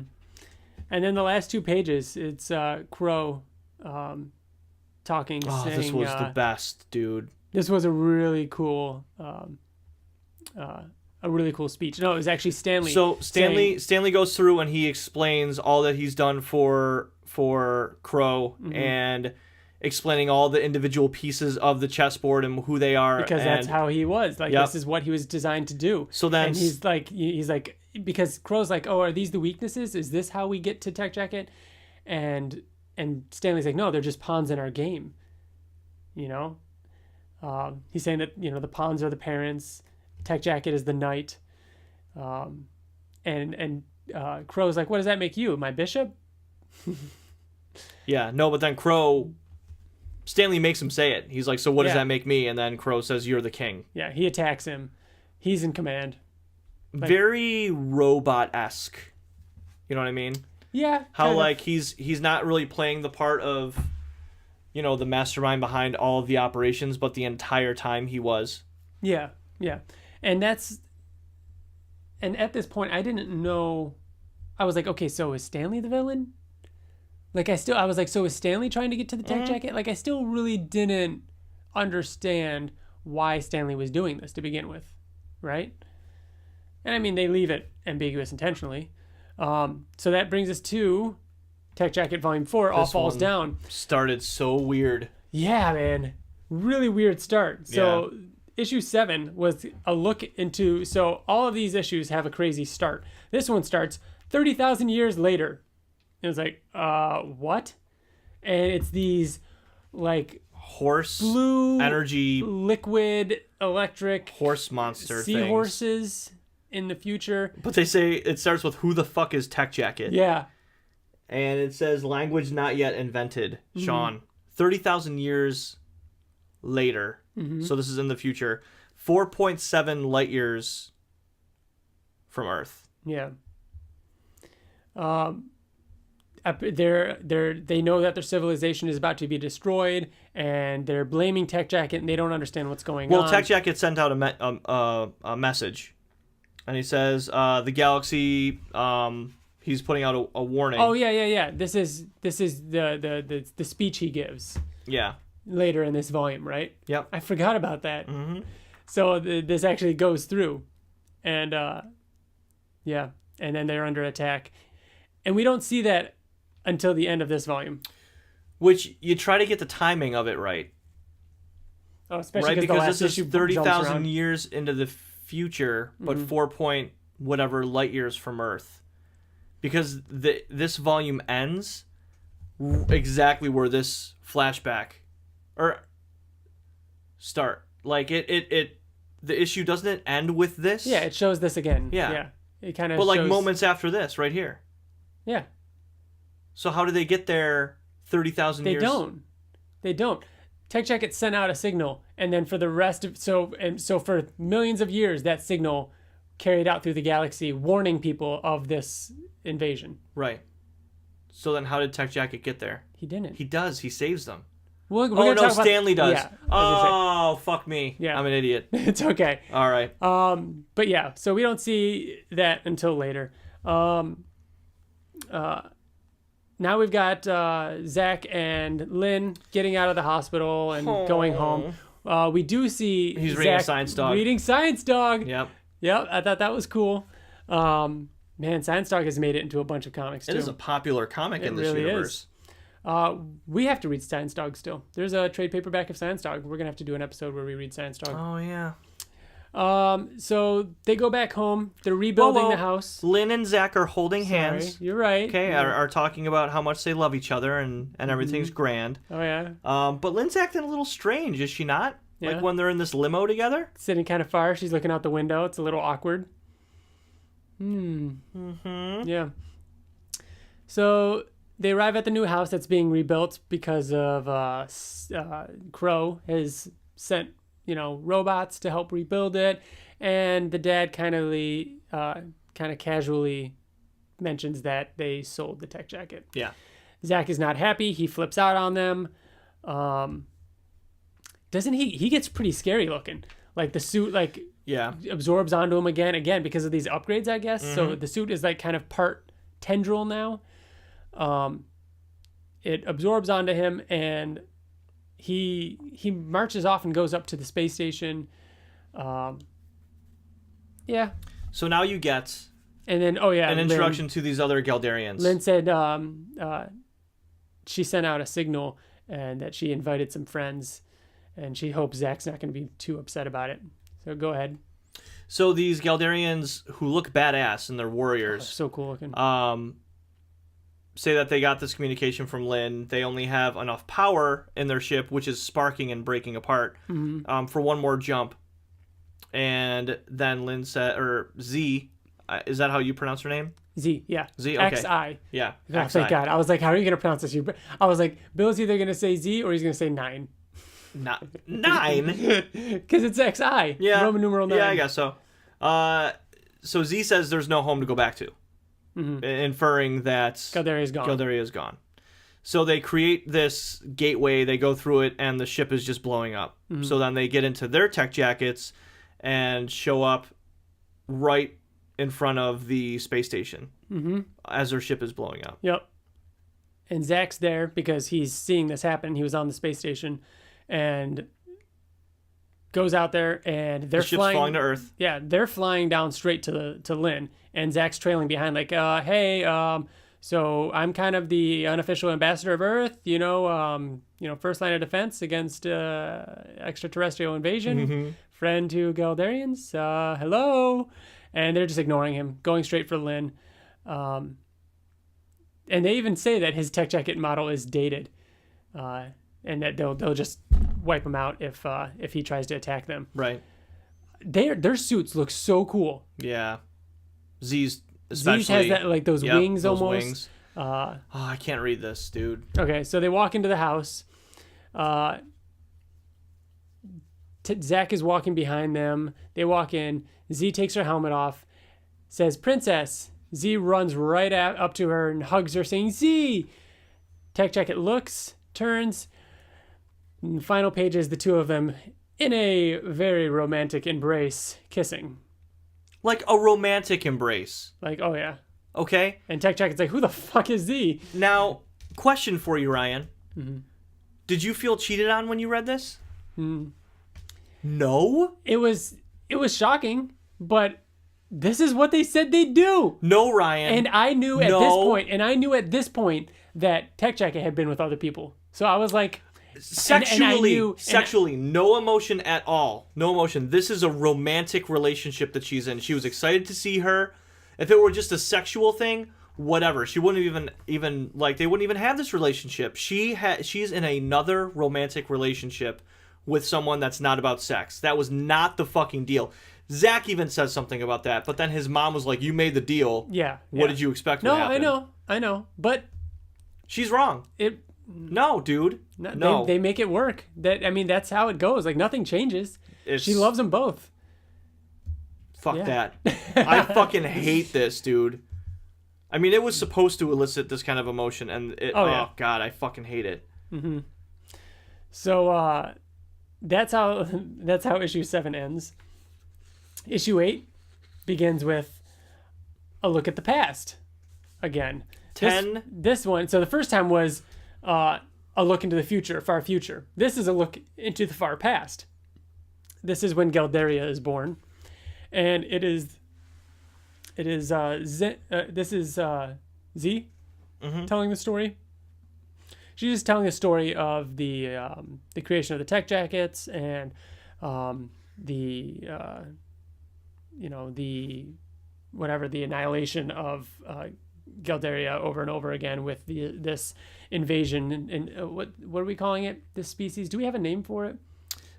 I don't think they say anything. They just say it's the universe's immune system. Is it? Maybe. No, I don't know. But yeah, the immune system that goes and destroys everything. And she says, yeah, Galderia was murdered. But yeah, so... Wait, so these things are what destroyed Galderia? No, the black things did. The black things with the red eyes. Right. And so they created the purple and white ships, the Colossal. Oh, so Galderia has been destroyed before. I think so. And then it happens again and again and again. And they rebuild and they create the Colossal again. They rebuild and they create the Colossal again. I think that's what it's getting at. So they create this Colossal. She's telling this story. Zach's not having any of it. He's not even care. He doesn't even care. He's like me. Like when she was telling the story, I'm like, fucking, you need to skip through all this shit. Who's even telling this stupid story? Yeah, and you don't even like Z at this point. You're just like, fuck this. I hate Z. I loved her at the end. Yeah, at the end. Oh yeah, that's what I mean. But I still don't. I know I'm supposed to, but fuck her. She's cool. No, she's not. She's fucking backstabbing, fucking homewrecker. Dude, Zach flips out on Lynn. Yeah. Flips out. And then teleports like a baby up to the space station. He does. Zach's dad trying to break the mood a little bit, asking if anybody wants a hot dog. Zach's mom goes up there and basically puts him in his place. You know, I love that. I love the mom in this volume. Between this, the last issue, like, she's awesome. Zach's like, I'm really blowing this, aren't I? And she's like, getting there, yeah. She says, look, take a breath, stew for a while, and come back down when you're able to act like an adult again. God, it's so good. And he even talks about it. He says... She says you're being an asshole. Yeah. And Zach says, I guess I'm being an idiot. I just haven't seen her with someone else before, and they seem a little more intimate than... And then she says, then who? People who get intimate? Like, and she says, what would you expect that happens? Like, so I'm living in this stupid world with Zach where she can have sex with other people but not get an emotional attachment to them. But the mom's like, what do you expect? What do you expect? Yes, yeah, exactly. Yeah, exactly. So, God, it's so good. I love this. So yeah, we find out that all the Colossals are connecting together, and that Lynn has this plan where she wants to go up and talk to it and, you know, communicate and see if they can work something out. Meanwhile, we see that Stanley is watching all this. He is in communication with Zach, saying that the Tech Jacket Corps, the robots, are on standby for when he needs them. And that's pretty much how this issue ends. Do you have anything else before we jump into 10? We only got three more issues. No, I just think it's really cool. We jump into issue 9. Like, to think about the vastness of, like, these things are this far apart that they're actually connecting, but across the galaxy or the solar system. Yeah, I took it as, because they use the sun. They use we find out in issue 9, the next issue, that Lynn plans to use the sun as a weapon. While they're on the ship, a whole bunch of the grunts, that the aliens that are living on the Colossus, are attacking them. During this whole fight scene, this is when Zach and Z are like bickering back and forth, talking shit, and Lynn snaps in another one of her like awesome moments in this series. She's like, all right, that's enough. Both of you stand down. Oh, the art is great on her too. Like, they did such a good job making her into a badass, into like a leader too. And that's what she says. She essentially says that, you know, in case you've forgotten, this is a Geldarian weapon, and as we know it, I'm the last remaining royalty alive, which puts me in charge. So you're my soldiers. So she kind of shuts them up, and you know, they carry on. She gets to talk with the Colossus. It comes up. She demands was it parlay? And it sucks her into the ship, just like it did with Zach in volume 3.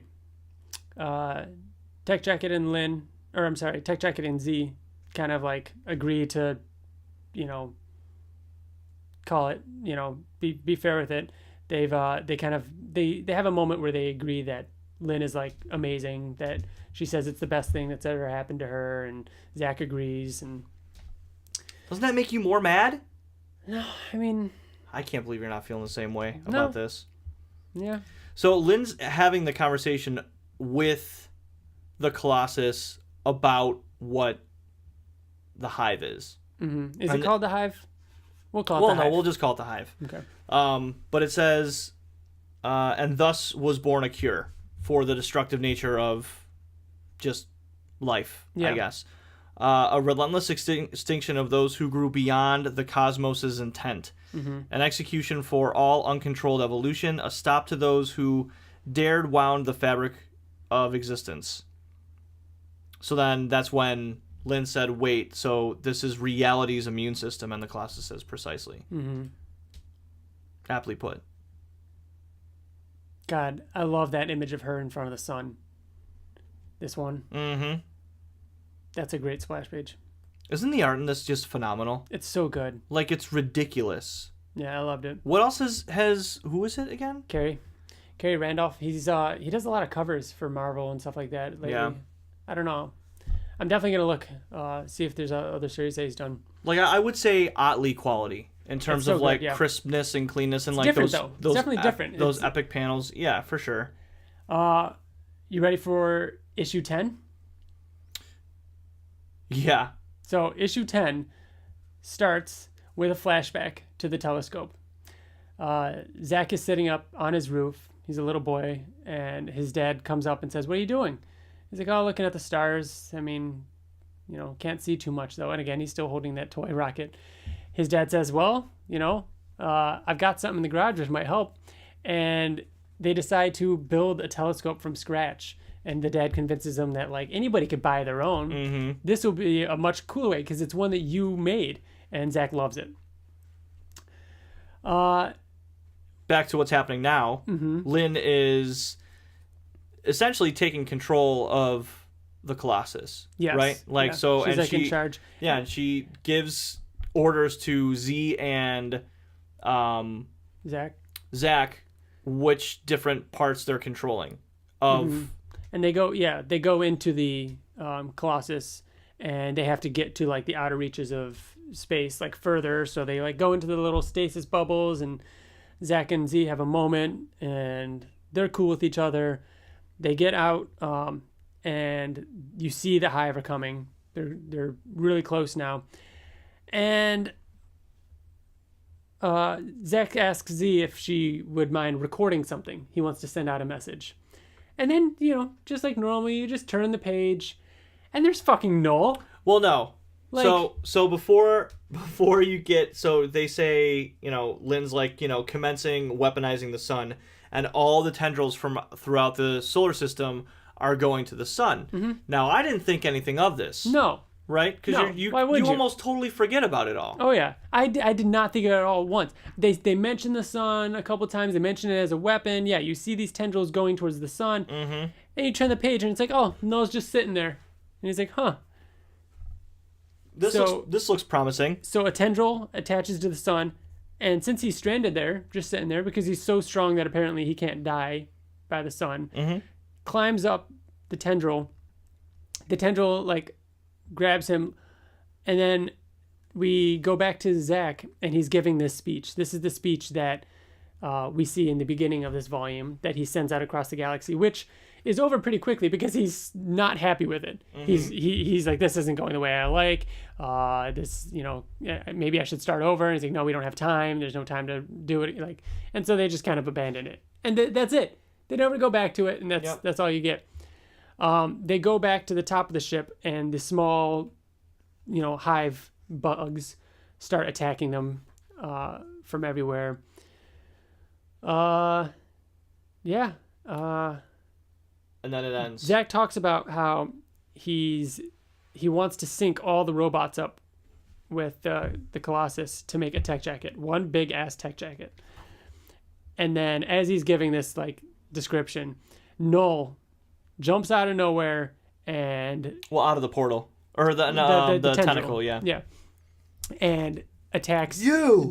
Yeah, you left me to die on your damned sun. I promised I'd tear the universe apart to find you, but here I am. Oh my gosh! And he rips off Tech Jacket's arm instantly. Rips it off. He bites onto his neck. There's blood squirting everywhere. It's gross. So let's look at his damaged body. Should we? His arm is off. Mm-hmm, his leg is just demolished. You can't see his other leg. Mm-hmm. His hand is crushed. Yeah, the fingers are all bent funny, and he's being bit into the neck like a vampire. And bleeding everywhere. Yep. That's how it ends. Yeah, that was crazy, dude. I did not expect that. That was so cool. Yeah, that was freaking awesome. I loved when he came back. Mm-hmm. I love how in all my notes, to shorten Tech Jacket, I call him TJ. So I'm like, funny. Yeah, so I'm like, Null attacks and fucks up TJ. So that's like throughout all of these. But yeah, so after that, 2 more issues. Flashback. Volume 11, flashback. They're using the telescope that they made. Young Zach and his father. And they're so happy. They're seeing all of space. We did this together. We made this. Just never forget that we accomplished something. We did this together. And he's like, we're definitely not alone in the galaxy. And it's this great moment. Cut to Zach's body floating in space, all bloody. And snippets of what happened to that telescope. It broke. It fell off this ledge and it broke. Broken just like Zach's body here. And he keeps talking about, it's okay, it's okay. He keeps telling, his dad's telling him, it's okay, we'll rebuild. Noah is just continuing to beat the shit out of him. And Zach, all he mutters is, turn around, asshole. Noel turns around and there's this huge 2-page spread of the giant tech jacket that he was talking about. This robot colossal. And he's like, I'm not alone. And then again, we get another flashback intercut with what's happening. It's the moment Zach's dad gets to meet Zach for the first time. He's in the hospital and it's the doctor saying, it was touch and go for a while there, but they're okay. You've got one strong family. Would you like to go meet your son? And it's just this great touching moment. And all that's intercut with Zach being absorbed back into the Colossal, sorry. Mm-hmm. What happened to Noel? I don't know. Like, I was trying to read it really quick. Is that him? Is he, like, absorbed? Like, you see him right here. Like, off in the distance. So, I guess the Colossus the Colossal just hit him? Punched him? Knocked him away? No. I think it looks like he got attacked by the because doesn't it look like that's him right there? That's him. Oh, small. You're right. Nope, those are the hive. The hive, yeah, the immune system. So he got attacked by them and killed. So the hive are coming after broken Zach, and the Colossal absorbs Zach, and the hive take over. Yeah, that's what that is. Yeah, I would have preferred to have seen that a little bit closer. That was very unclear to me. Up until this moment, I was still confused as to what happened to him. And I'm like, yeah. Wait, I remember how awesome it was that he came back, but I forgot. Yeah, so that was a little disappointing, but I mean, now that we've gotten it cleared up a little bit, it's better knowing that, the hive took him. So here's another time that, like, Mitch, who wrote into us talking about his injuries.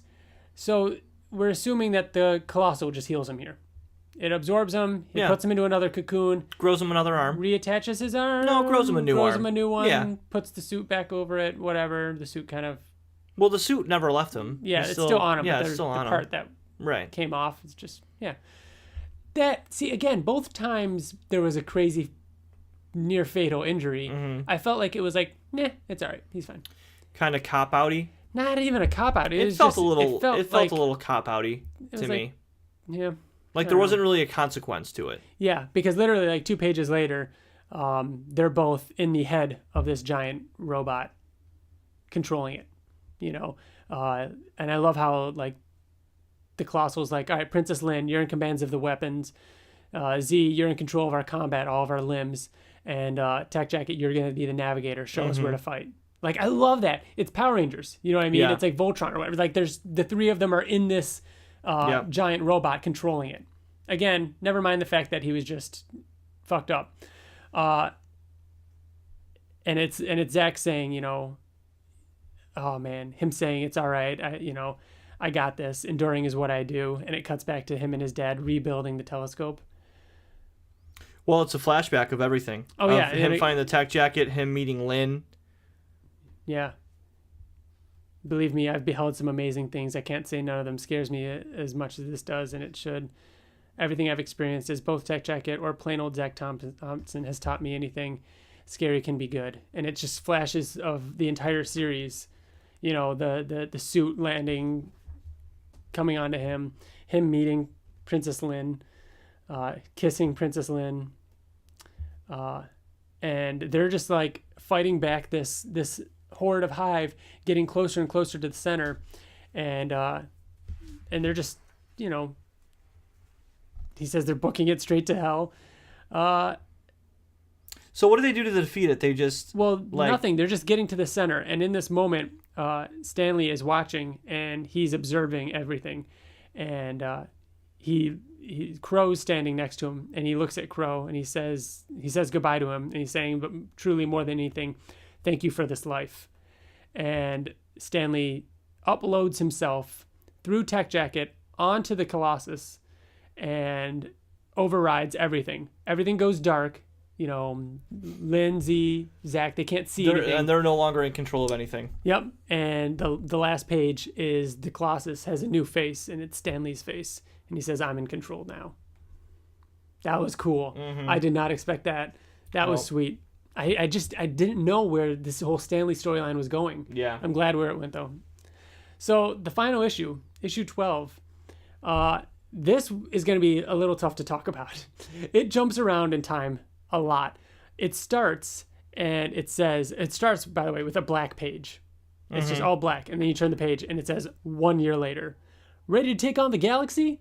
Then you need Tech Jacket and the Galactic Guardians by your side. And it's like this whole cheesy action figure commercial. And so it's like, all right, 1 year later, the Tech Jackets are, you know, they saved the day and they've made them into a toy line. It's like, what the hell happened? Mm-hmm. Did you catch the two frogs? Frogs doing it, yeah. Dude, that was funny. Yeah. And it's Zach with a full beard living on this ranch, you know, out in the middle of nowhere. Looks very adult. He does. Well, he looks like he went from, you know, an 18-year-old or a 17-year-old when we first met him to like a 21-year-old or whatever. Yeah. You know, a lot of time has passed. But yeah, he definitely looks like he's matured a little bit. And his parents have come to visit. And he talks about, there's this hilarious moment where where he tells his dad and the art and everything, he's like, yes, Dad, I've finally done it. Yeah. I've learned how to make my own pizza. And the look on Zach's face in the background is like so serious. So serious. And the dad is like, it looks like he has tears. He's welling up. He's so proud that he can make his own pizza. God, I fucking love their relationship. It's so good. So here's a fucking awesome Invincible. Yeah. So it's been a year, and they talk about how Zach is no longer Tech Jacket, and how, you know, why bother? You know, Nicholas Crow was, you know, he made his money. They made action figures. It was all great, but there was robots doing his job for him. Mm-hmm. Because at this point, Robot Rex had taken over. Mark had left Earth, and there was robots everywhere doing everything. This was the moment of peace that we had always talked about. You know, that, you know, William had talked about in Invincible. There's no crime. Everything's fine. Yeah. So Zach's like, meh, yeah, they don't need me. So I don't need to be Tech Jacket anymore. Mm-hmm. So then it flashes back to where we should have started. Yeah. And it's the Colossal Stanley, we'll just call him Stanley now, talking to Tech Jacket, and it's the system is like overriding or whatever, and it's forcing them out. It thinks that they're not supposed to be there. Mm-hmm. And so Stanley does this thing where he basically puts Zach into, like, he taps into Zach's mind, and he flashes back to the moment where the Tech Jacket goes on to him, you know, back in issue 1, the very, very, very first issue 1. And they have this conversation about, like, is it worth it? You know, would you do it over again? Like, would you want the Tech Jacket removed? Would you want to go back to a simpler time and be just plain old Zach? I love the art because it actually looks retro. Yeah, doesn't it? He does this thing where he makes it look like the art did, similar to E.J. Sue's art. It was really cool. And he makes Zach look younger. Yeah, which I think is super important. Mm-hmm. And Stanley says, you know, I'll give you the choice. You know, I can remove the Tech Jacket, and Zach says he'll have to think about it. But until then, how about you give me a ride back? And then he gets a ride back. You know, presumably Stanley sends him, Lynn, and Z back. Mm-hmm. We don't see that, and we assume at this point that Stanley defeated the Hive. Mm-hmm. We just assume they did. Tech Jacket has a moment with his mom where she's like, "You're still Tech Jacket, aren't you?" I love that moment. And he says, like, what is it? The mom says that the robots probably don't want... a bunch of robots came out of nowhere and took over patrolling the planet. They're loved by everyone, no questions asked. That alone's enough for me to distrust them. Heck, they'd probably not be too fond knowing there's competition. Like, I love that. Mm-hmm. So, and then the mom goes back into the bedroom with the dad, and the dad's like... He's totally still Tech Jacket, huh? And she's like, how'd you know that? Yeah. Like, what can I say? I know our son. Yeah, Zach walks into his barn, which teleports him to the base on the moon where he's hiding out. And with Lynn, and who's selfishly still choosing two people. They're just, even the mom says, like, they're still together. It's what is it called? Polygamy. Polygonal relationship. And yeah, we see Lynn like briefly, but then at the end, we see all three of them. So yeah, that's it. He he basically says that they're going to continue fighting, and I like how what did she say? There's no saying what the future holds. Everybody could easily forget about Tech Jacket altogether. And he says anything's possible. And then we get those electric seahorses in the far, far distant future. And it's they're being attacked by the Hive, and then Stanley shows up, and they say, "Oh, you must be Tech Jacket." They're assuming this is the Tech Jacket that sent the message. Well, so Stanley says, "Sorry, I'm late, but this will be worth the wait. These stragglers are the last of them." So it's going around destroying all of them in the universe. And he's following them and destroying them all. 30,000 years later. So it's kind of like Tech Jacket lives on through Stanley in a way, protecting the galaxy. Meanwhile, Tech Jacket, Lynn, and Z continue fighting, near Earth. And that's just how it ends. The art is very different here, too. Doesn't it kind of have that... I think he's making it look retro. Yeah, kind of making it a callback to the first because the art didn't change. Yeah, it looks a lot like the first series, EJ Sue's stuff, which I think it's supposed to. It's definitely supposed to. Yeah. So very, very, very, very, very. Oh wait, it actually talks about it a little bit. Talks about EJ's art is awesome. Would love to work with him again, and soon. But that's Tech Jacket. Yeah. Oh shit. It was EJ Sue. Was EJ Sue? I'm sorry. We should have called that in the beginning. I'm looking now. Pages 125 and 127, and then 137 and 139. That's why all those pages looked like EJ Sue. That's all the so flashback. Fucking cool, dude. And he drew the last 4 pages. Yeah. Dude, that's awesome. Aw, man. 2, 3. Wow. Loved it. Love it. That made it so much better that he got to draw the ending there. That's like, Cory Walker drawing the end of Invincible. No, it makes total sense. Beautiful. I loved it. That series is so good. Oh, it's a lot of fun. It's fun. That's a good way to put it. Yeah, and it turns pretty absurd at the end there. It does get a little hard to follow. Yeah. At the end, like, okay, the Hive are just destroyed. Whatever. A lot of liberties are taken with. Just assume that this is taken care of. But that's why I kind of felt like this would make an awesome animated thing. Like, just like, it's just craziness. Like, let it be crazy. Let it be fun. I like I said, the injuries bothered me a little bit, but those could have, it's just, you kind of get over it. Whatever happened to these two guys? The two that showed up with Z, the other 2 Tech Jackets. I don't know. Again. Yeah. You just, again, a liberty that you just kind of have to just take it. I think last time we saw them, they were in the house, just chilling. Yeah, they walked in the house with... Do they go up to the ship? Maybe they die and we missed it? Yeah, I don't see them fighting on the Colossus. Oh, wait, no. Yeah, that one's there. So they're fighting alongside everything. Yeah, that's it. I don't know if we see them fighting later, though. My only qualm... is that I wanted more of Null. No. What? I got all the Null I wanted. I just wish that we would have seen his That's what I mean. Like, I wanted just a little bit more. You know what I mean? Because he's established as just like this... I thought you meant like, more of an arc. More of an arc? No. I don't want to know more about him. I think that's what's intriguing about him. Mm-hmm. I thought we were gonna see more of the guy that hired him in this volume, but I don't need it. I don't need that at all. Yeah. I loved it. I thought it was super cool. It's such a fun series. A couple things that happened after this. We saw Tech Jacket in issue 128 in Invincible. He's seen in the background fighting the technicians above Earth. That was that was one of the issues that Cody Walker drew.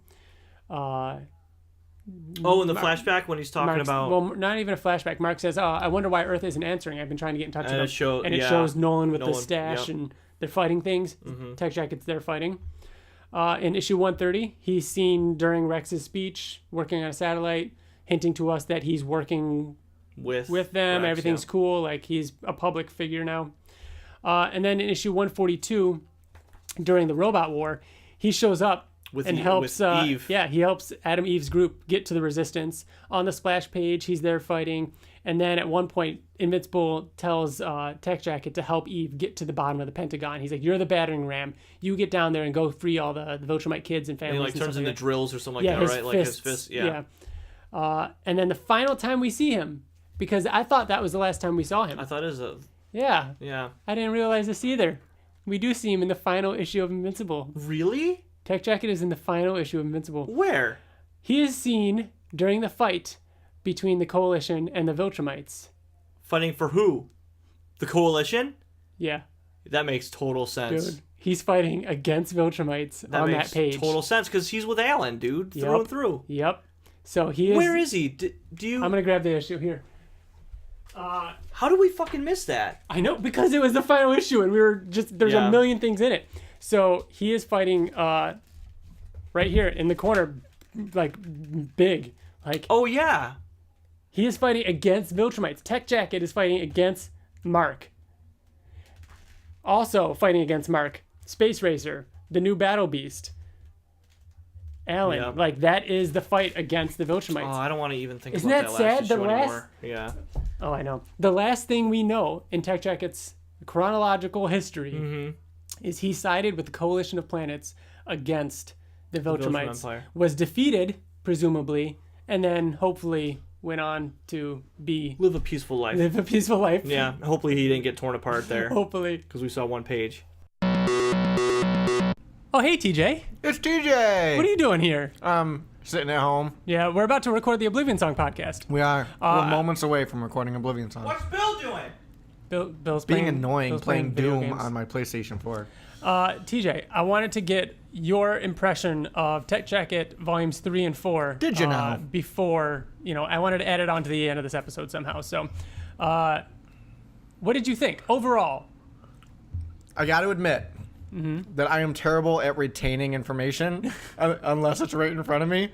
So just the things that stand out. We don't have long anyways. This episode was pretty long, so. Yeah. Well, the first thing that really comes to mind is I remember it being very funny. Yeah. It having a lot of comedic moments, more so than volumes 1 and 2. I don't remember specifically what they were, but yeah, I loved that. There were a lot of moments, like Bill and I talked about Zach's sense of humor and his he's very carefree attitude towards things, especially when he's fucked up. Yeah. What did you think of the all of the gore and crazy instances in this issue, or in this? In the 2 volumes, because he gets messed up in volume 3, the hole punch through his chest, and then the return of Null in volume 4. He kind of gets that Viltrumite punch. Yeah, a little bit. Yep. Yeah, it was nuts. I loved all that. I loved the fighting. I thought was very well choreographed. I could tell what was going on the whole time, where everybody was. I loved the relationship stuff, and 11 coming in. I thought was cool. So Bill we talked call her about 6? That. No, she's Z. XI is pronounced Z. And I was like, Bill, are you going to call her 11? He's like, no, he knew it was Z too. Oh. Unless we're both wrong, and it is 11, but I don't think it's 11. It's just XI. But yeah. Really? Yeah. Are you sure? I'm pretty sure. Because the Roman numeral for XI is 11. Oh, I know. So it could be either. Yeah, I know. But I think it's Z. I don't know. Right. Either way, what did you think of that relationship drama? Because Bill and I had some opposing views on this. What did you think when Lynn walked into the room and ran up and kissed Z? I thought it was very adult. Yeah. Very adult-like. I feel like that's And something Zach's that could reaction? happen. Is a very true reaction. Yeah. I don't know. I liked all that. He was pissed. You know what else, too, that I really enjoyed? Not to get off of that, but I loved how he freaked out on his parents for selling the tech jacket. Yeah. I loved that scene. Because it was just like, that was like really the first time you've seen him get like fucking pissed. And he's getting pissed at his parents. Like, it made me feel bad for not feel bad for the parents, but like, I was actually the opposite of that. I was like, hell yeah, get their ass. Like, fuck them. They're selling your fucking tech jacket. Were you happy to see Noel return? I know last episode we talked about how you and I wanted to see him come back in a certain way, but we weren't sure because he was on the Sun and everything. Yeah. It was cool seeing him come back. Yeah. What else? I'm trying to think of other things that Bill and I might have talked about. What about the whole ending? The whole end with what's his name, Stanley taking over and his whole turn, because at the end of Volume 3 you find out that he's kind of, he's the king. I thought it was very predictable. Yeah. Very predictable. Wow. Like, it happens constantly. Now, I'm not saying I didn't like it. Yeah. I'm just saying you didn't know that eventually he was going to take over. Really? Like, he's the intelligent robot. I feel like it always happens. I mean, it makes sense. Yeah. But I honestly didn't see it coming. I didn't know what his play was the entire time. I'm like, I didn't understand, because I was like, okay, so Crow wants the tech jacket. Stanley's kind of helping him, but then Stanley overthrows him. Does Stanley want the tech jacket? But he's talking to Zach, and he's kind of helping him. And I'm like, I didn't know what was happening there. But he was so, like, sinister the whole time. Like even when he was just like a robot and working with Crow. Yeah. Crow was never. I never felt like Crow was a threat. Yeah. Ever. Yeah. So I don't know. I thought it was good though. What about the art? Art was awesome, especially when it did like double page spreads of space, or like some kind of ship or anything. Like it the was robots just, it was and nuts. everything.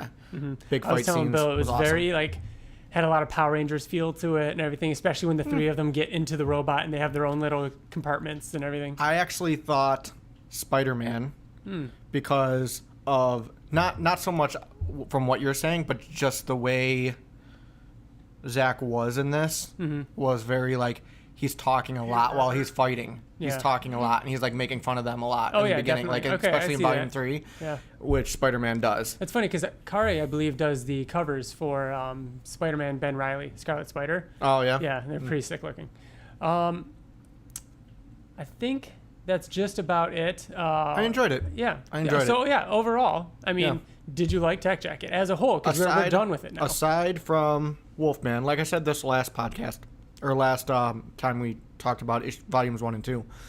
Aside from Wolfman, it's probably my favorite side Invincible tie-in. The other thing that we talked about afterwards was the appearances of Tech Jacket in Invincible chronologically after this happens. So we see him a couple times. Go on. Okay, well, I was going to ask that because, like, I mean, I kind of feel like the army should have showed up. Did they show up ever? Oh, no. No. I feel like there's such a... Stanley, that was in the distant edge of our galaxy, or our universe, or solar system, sorry. Because it was a ways away, and Stanley pushed him back. Like, it was pushed back. So we never saw that, which I kind of liked, that it wasn't like, oh, they were fucking up Earth. So why didn't it show up in Invincible? Like, it was a ways away, and so that was kind of handled that way. So what do the parents think, for example? What does Earth think? Of what? Is Tech Jacket never on Earth?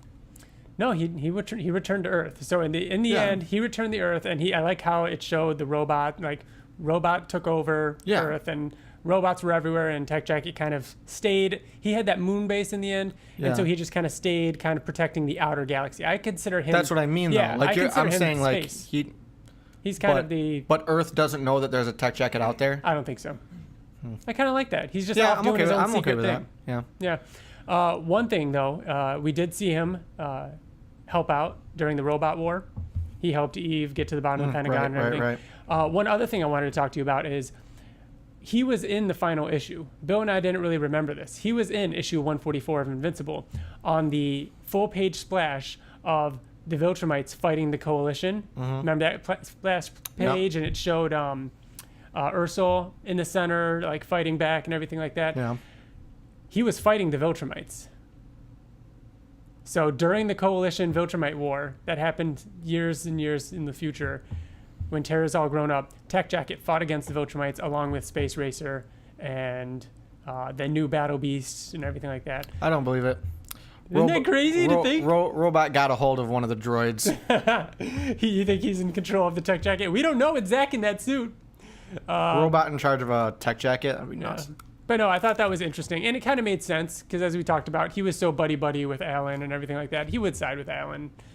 So probably. It's just sad to think of him fighting the Viltrumites. But either way, I'd like to think he survived and it all worked out. Mm-hmm.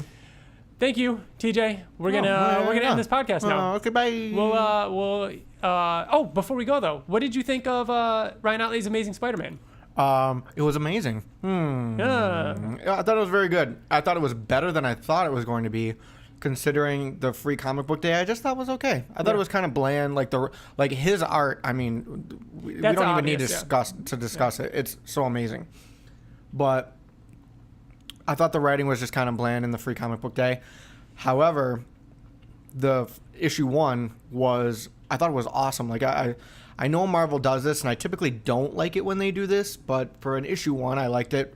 All the Avengers were there. I liked that. That was pretty cool. And not only that, but I liked seeing Ottley draw all of them. You know what I mean? Amazing Spider-Man, even after reading issue 1, I would not continue Amazing Spider-Man if it wasn't for Ottley. So I am reading this for the art. Yeah, absolutely. I think the story sold me on it a little bit, and I was super impressed with the way they tied it all up and made you feel like you weren't missing a beat in the universe. I am definitely interested. I like where it's going and everything, and I liked the. It would be cool though and interesting that if it gets to the point like maybe 3 or 4 issues from now, you are reading it for the story. That'd be a lot to say because right now you're on record saying that you're only pretty much reading it for Ottley, despite the first issue. Right. If it gets to the point where it's like shit, I'm enjoying this for just the story alone. I think it's cool that they got the same actress that played Eve to play Mary Jane. I know. I love when actress. They get similar actresses. I mean, it's kind of typecasting. If you ask me, but and Mark Grayson's older cousin that we just never saw in Invincible. Yeah. All right, we're gonna end this episode. So TJ, let's go record the Oblivion Song podcast. Okay, let's go. All right. Hey, come along. But yeah, that was it. That is Tech Jacket. We have covered everything about him. That's about it. If hopefully you're not reading or listening to this without reading it, but I can't say it enough. Tech Jacket stands completely alone from Invincible, 1,000%. And the thing is, I love Wolfman. I love Tech Jacket. I loved them both. I think about some of the crazy things that happened in Wolfman, and I'm like, shit, I want to read it again. I am 100% going to do that with this. Mm-hmm. I am going to be thinking, but I like them in different ways. Like Wolfman is that horror kind of the vampire, the family, all that, all this stuff with, I'm not going to get into Wolfman stuff, but, and then Tech Jacket is that sci-fi action oriented chaos. Yeah, I love that too. So they're different pieces of, content that I want to, that I can find myself craving later. It's like Tech Jacket is Guardians of the Galaxy. If you're thinking of the MCU. Yeah. And Wolfman would be Doctor Strange. I don't know. Or something less cosmic and fun. Incredible Hulk. There you go. Duh. Oh yeah. Duh. Yeah, that's so stupid. Obvious. So yeah. Yeah. I think this has been a very long episode, so we don't need to get into too much other stuff that we've been up to lately. Did you get that Jurassic Park game for PS4? No, it got a 4. Oh, I thought it got a high rating. No, dude, it got a 4.5 out of 10 on IGN. They said that it was really redundant and there wasn't a lot to do. Bummer. And I'm definitely gonna buy it when $20. Yeah, when it's on sale. But just for that kind of game. Oh yeah. Yeah. Thank you everybody for listening. We're going to be back in 2 weeks to talk about the Blood and Guts and Invincible. Unless San Diego Comic-Con releases the craziest news ever. Yeah, it'd have to be pretty big for us to change it. Otherwise, we'll cover the little announcements that gets made or any of the stuff that gets talked about. Skybound's been killing it lately with all their announcements of new comics and new content and everything. Like, go read Die Die Die. Yeah, Die Die Die very was awesome. I was talking today on Twitter. We might do a crossover episode with a Spider-Man podcast. Talking Invincible and Spider-Man and everything. But yeah, so thank you for listening. This has been a long one. Remember, you can email us at theinvinciblepodcast@gmail.com. Find us on Twitter and Facebook. Thank you for listening. Bill, thank you for joining. Thank you, Ryan. It's really hot in here. It is. Let's get out of here. Bye. Bye.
God, it sounded like somebody downstairs dumped a bucket of Lincoln Logs.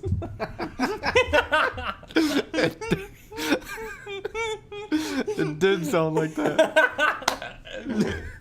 It was like a little kid knocked it over.